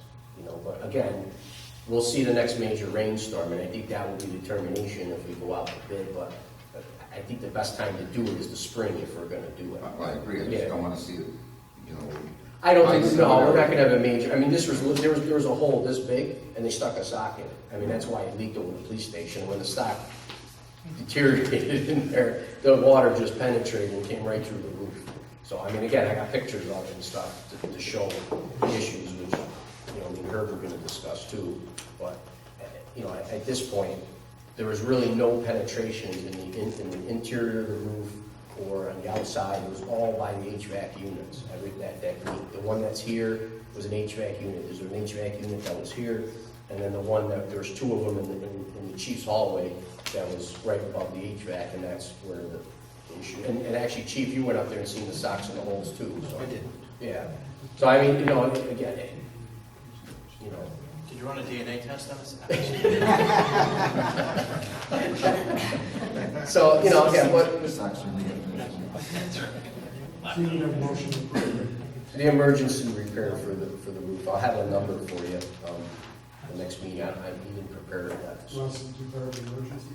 I would, it's definitely emergency, chief, right? I mean, Yeah, I agree. We have had a couple of rains since they did the repairs in the roofer. It's been here within 15 minutes looking for leaks, you know, and it really hasn't. It has dried up. I'm not saying we're not going to leak in the future, but the temporary fix is holding right now. yeah. And we, you know, again, I knew we needed a roof when we bought the building, but I didn't think we were going to need it now. I don't think we need it right this minute. I think the springtime would be a nice one. First job out, we can actually bid it and not get hammered on the price like we usually do on stuff, you know. So this way here, at least now we can go out. We're going to get a lot of people to bid on it, you know, and it gives them enough time to plan this job too, because it's a big undertaking. I'll make a motion to declare this an emergency repair. Motion by Dave. Second by Jim. Discussion. All in favor? Aye. Okay. Next is, we had a paving issue on Grange Hill, one of the vendors. Rick moved right on it because we had to get it done that day, or else we were gonna have a mess up there on that road. Not paved, they do a lot more co-paved. This vendor will still be doing Stone Hill Road, but that's entirely different crew and a different approach of how we're doing this with different machines and a whole different volume. So they will finish Stone Hill Road. But I will be looking next paving season to do something a little different. I would go along with that. Yep. Aye. Aye. Okay, thank you. All right, next one is to reappoint the Water Authority Chairman, Ellis D'Elia. If I can have a motion to approve him as our water appointment, water authority appointment. I'll move it. Motion by Jim, second by Dave, discussion, all in favor? Aye. Thank you. Zoning board. We have an approval, so you know how we spoke about the stormwater and getting some other people to do stormwater work? So we have two people here that Rick put together, William Farley and Robert Walker. William Farley is starting out wage is $14.75 an hour, will be full-time.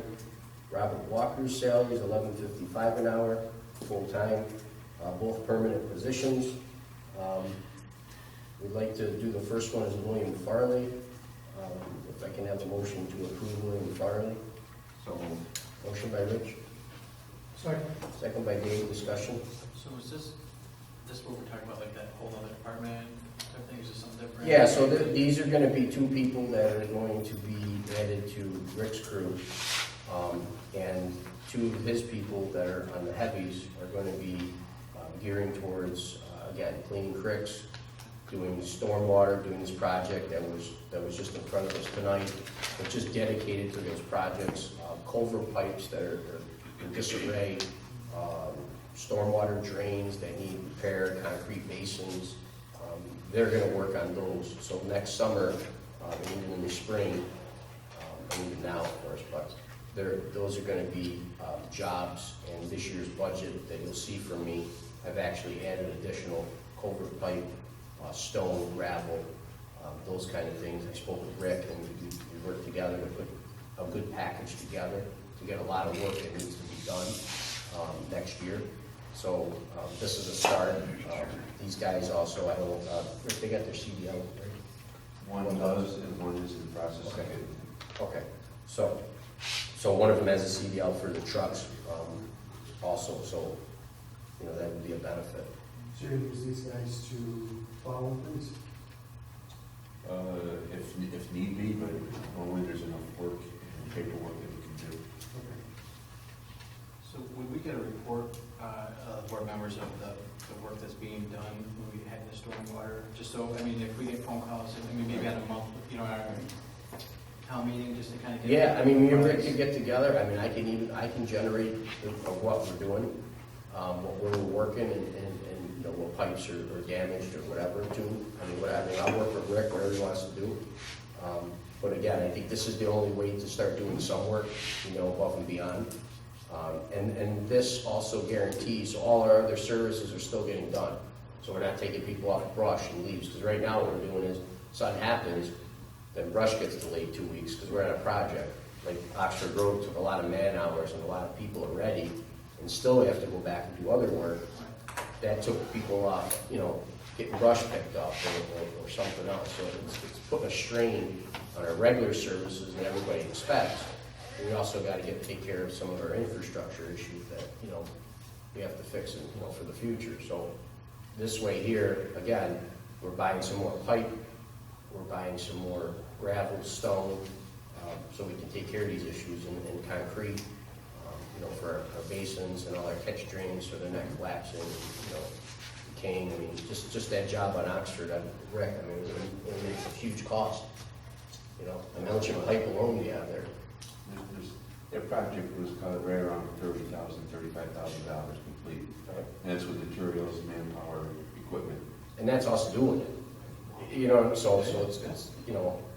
Yeah, I just asked just because if we get, you know, if a resident, you know, confronts us, we kind of can say, hey, yes, that's, you know. I agree. No, I like that. So we're in the know. Has anything to be posted on the website in terms of some of those projects that are being done? Yeah, we can. I mean, if they go in and see them, and then maybe they'll stop calls, or at least they'll know what we're working on. And I'd like to put it like in a town park, because I mean, not a lot of people read the webs, you know, go through it to find that. Like if we put it every month, if we had like one of us, as whoever's on the committee that year, maybe can write up just a little verbiage and send it to the crier monthly of all the projects we're working on, what we're doing, what grants we're getting, what we're looking to do.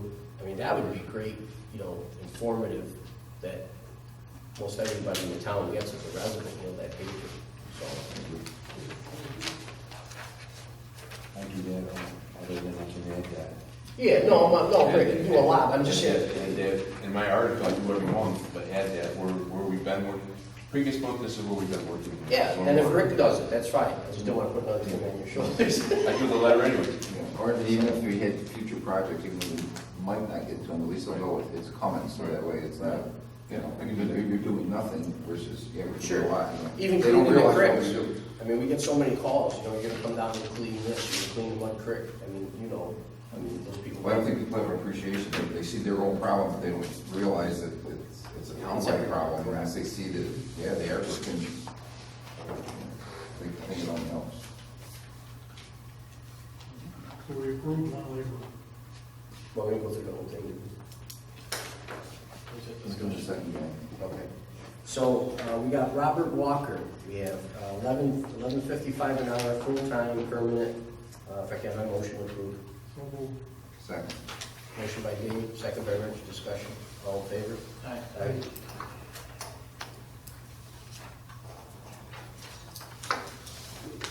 All right, refund retainage for phase 1 of the Meadows project on Middle Settlement Road.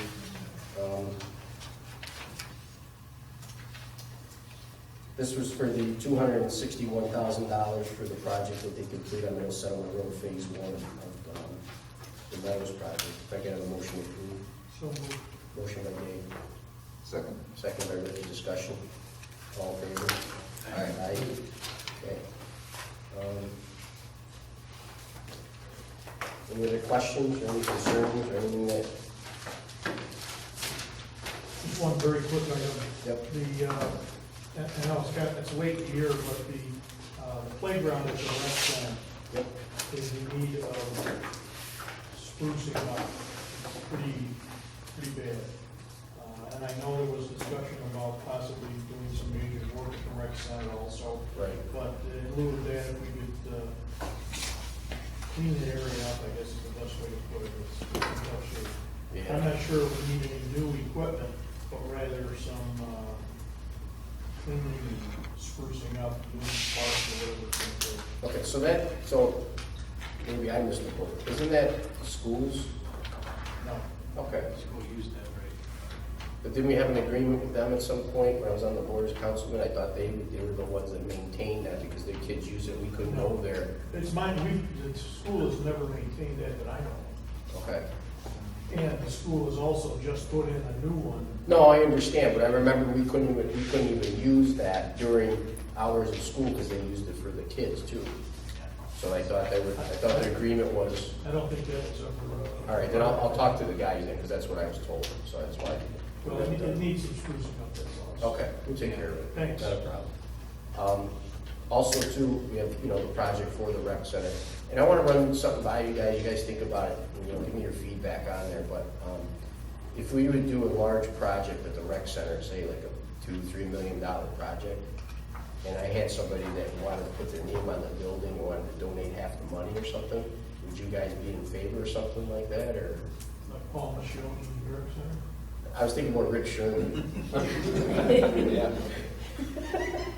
No, but I'm just throwing, is that something that, I know a lot of places do that, and. I'd have to check the legality. Yeah, I think it's worth I've got- exploring, but I think. Yeah, I gotta check the legality. Yeah, no, again, I'm just asking what your thoughts are, because there is a 50-50 grant with the state, but if I get the other 50% by a donor, if I could, then, we'd have a free rec center.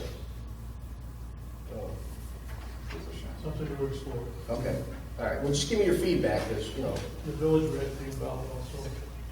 okay.